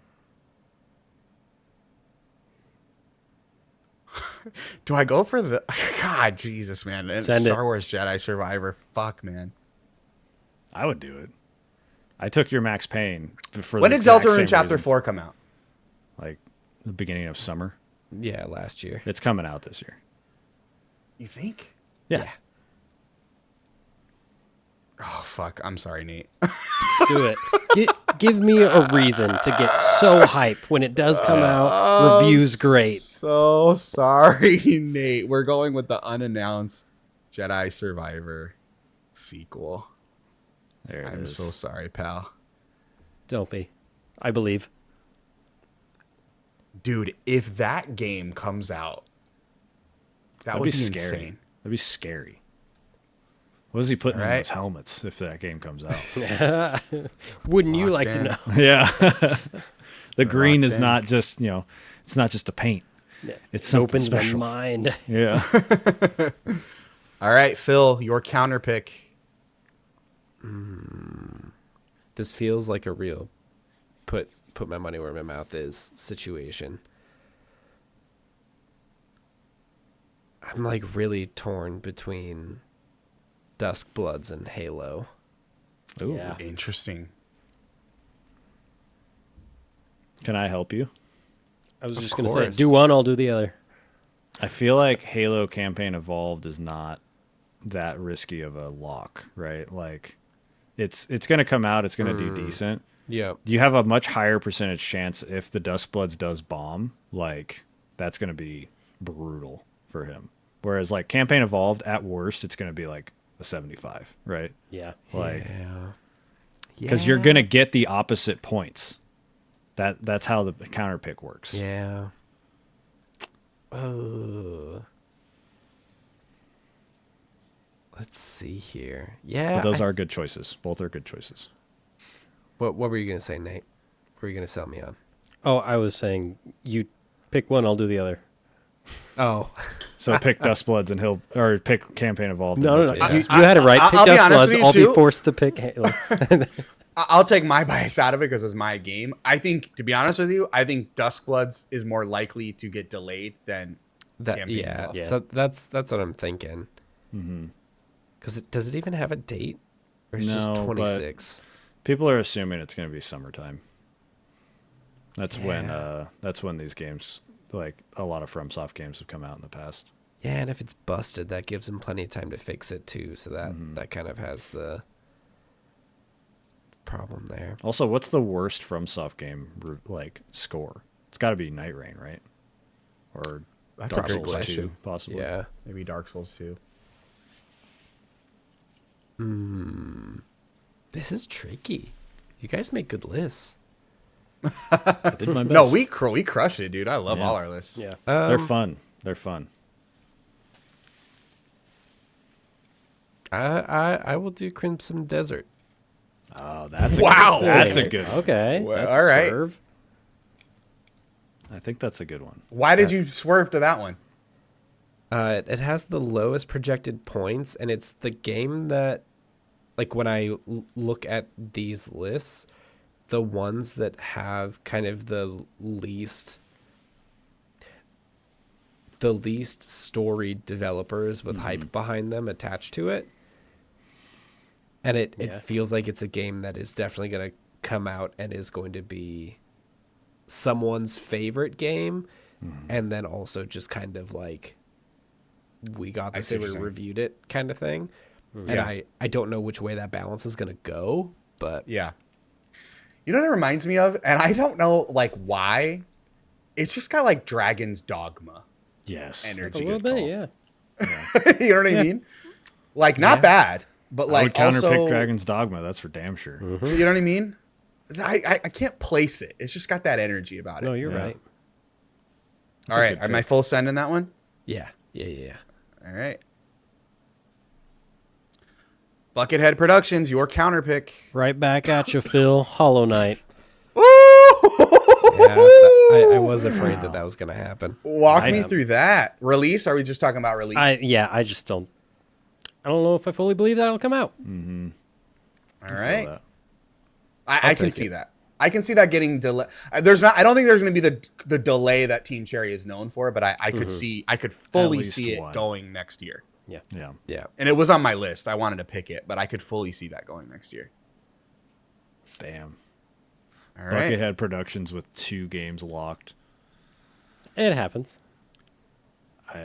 I'm. Wow. So to close out the draft, we have Buckethead Productions LLC from Nate with Forza Horizon 6, Halo Campaign Evolved, Marvel Tokon Fighting Souls, unannounced Star Wars Jedi Survivor sequel, which has been counterpicked, Crimson Desert, which has been counterpicked, and Nate, your counterpick was Phil's Hollow Knight Silksong Sea of Sorrow.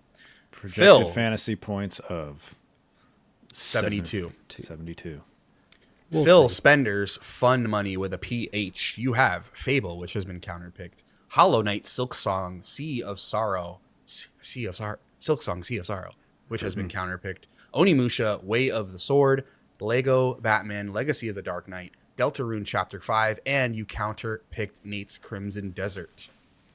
Next, we have Cannoli Soft Leon, story developer, right out of France. And that is with Resident Evil Requiem, Reanimal, Pragmata, Max Payne 1 and 2 Remake, which has been counterpicked, The Duskbloods, and my counterpick was Nate's unannounced Star Wars Jedi Survivor sequel.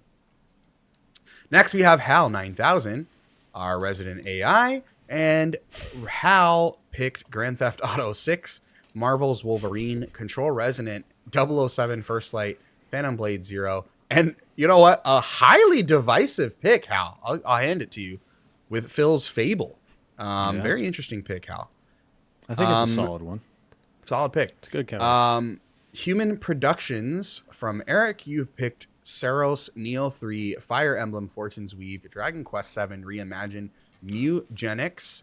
Notably, no counterpick. Nobody counterpicked any of your picks, Eric. Yeah. And you counterpicked my Max Payne 1 and 2 remake. Eric rounding out the list with the highest projected score. Go back down to my list real 115. quick. Look how satisfying that is. I picked in projected points 17 to 13 in order, almost. Besides, Whoa. Yeah, like Oh yeah. that's crazy. Oh man, that's like scratching a brain itch that I. That's exactly didn't know what I you had. wanted. That's exactly what you want to do with a fantasy draft. Jeez, And no man. counters against him too. Yeah, look at that. Jeez, my I know. I arms don't dodged look that. like That was Look at crazy. this I definitely one. thought -1, bro. -1. Negative 14 on the Hollow Knight counter pick. But if it doesn't come out, that's going to be huge. Yep. That's a risk, but I like it. Wow. Fellas, that was a really fun time. And this was, I told you guys this when we first started talking about this. I've never done a game fantasy critic draft, and it's been something that I've been wanting to do for a while. I think we fucking knocked it out of the park. I think we did a really nailed good it. job. Yeah, We nailed I think it, so. guys.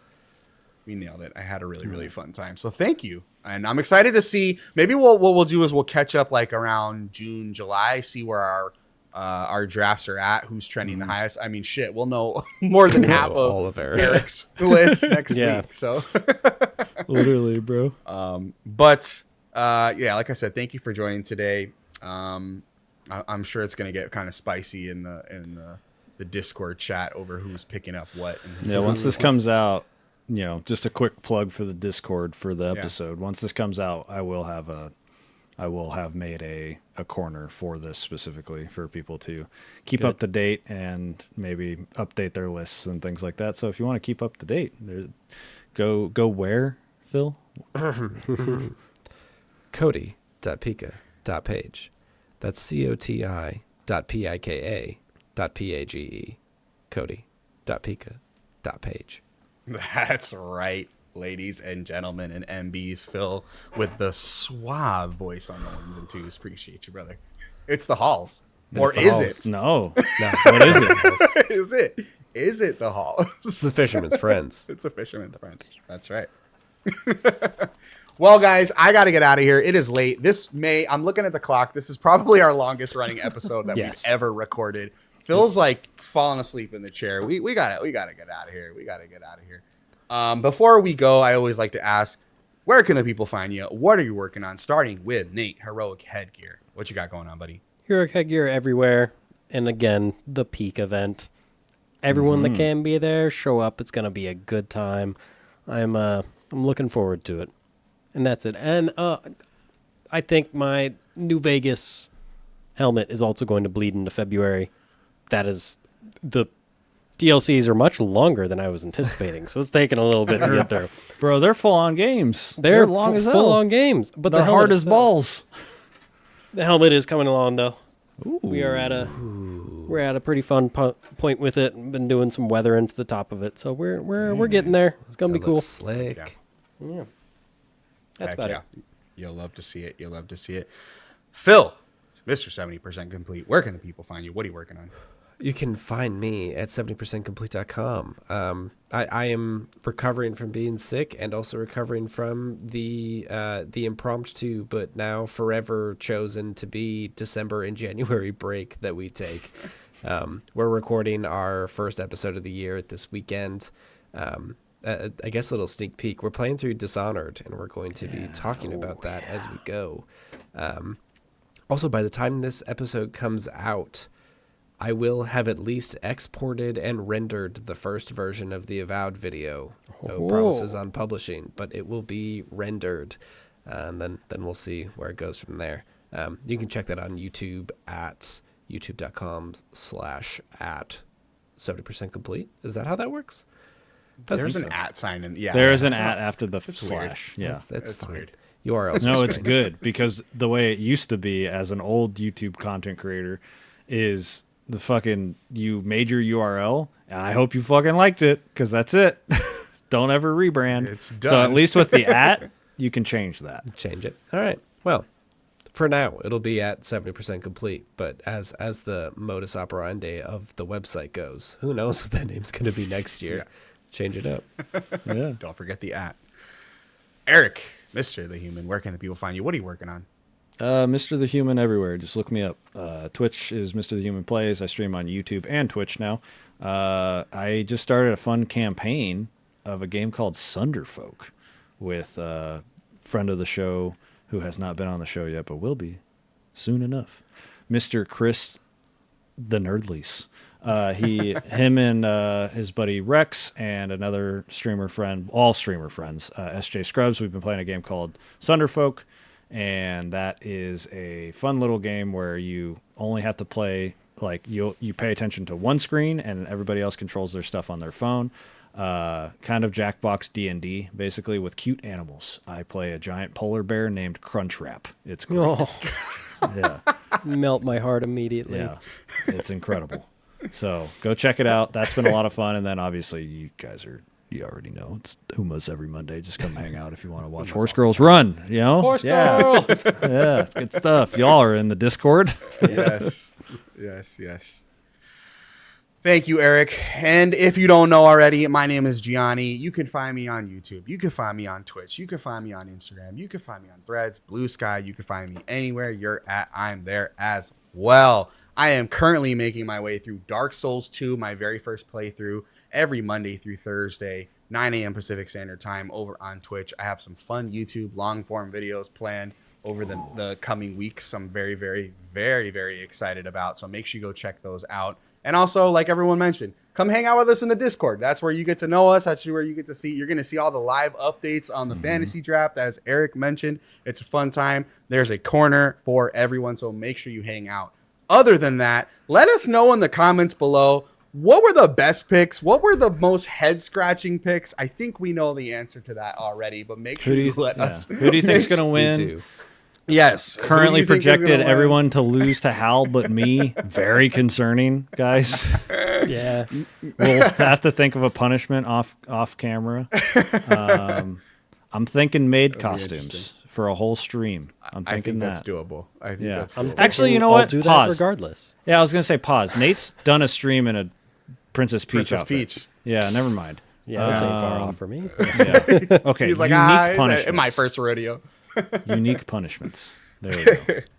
So yes, make sure you let us know in the comments. Make sure you let us know in the Discord what were the best picks, what were the worst picks. Other than that, I got places to go. I got people to see. Fellas, it has been a pleasure and an honor, and I shall see y'all on the next one. Peace. Bye-bye. Bye.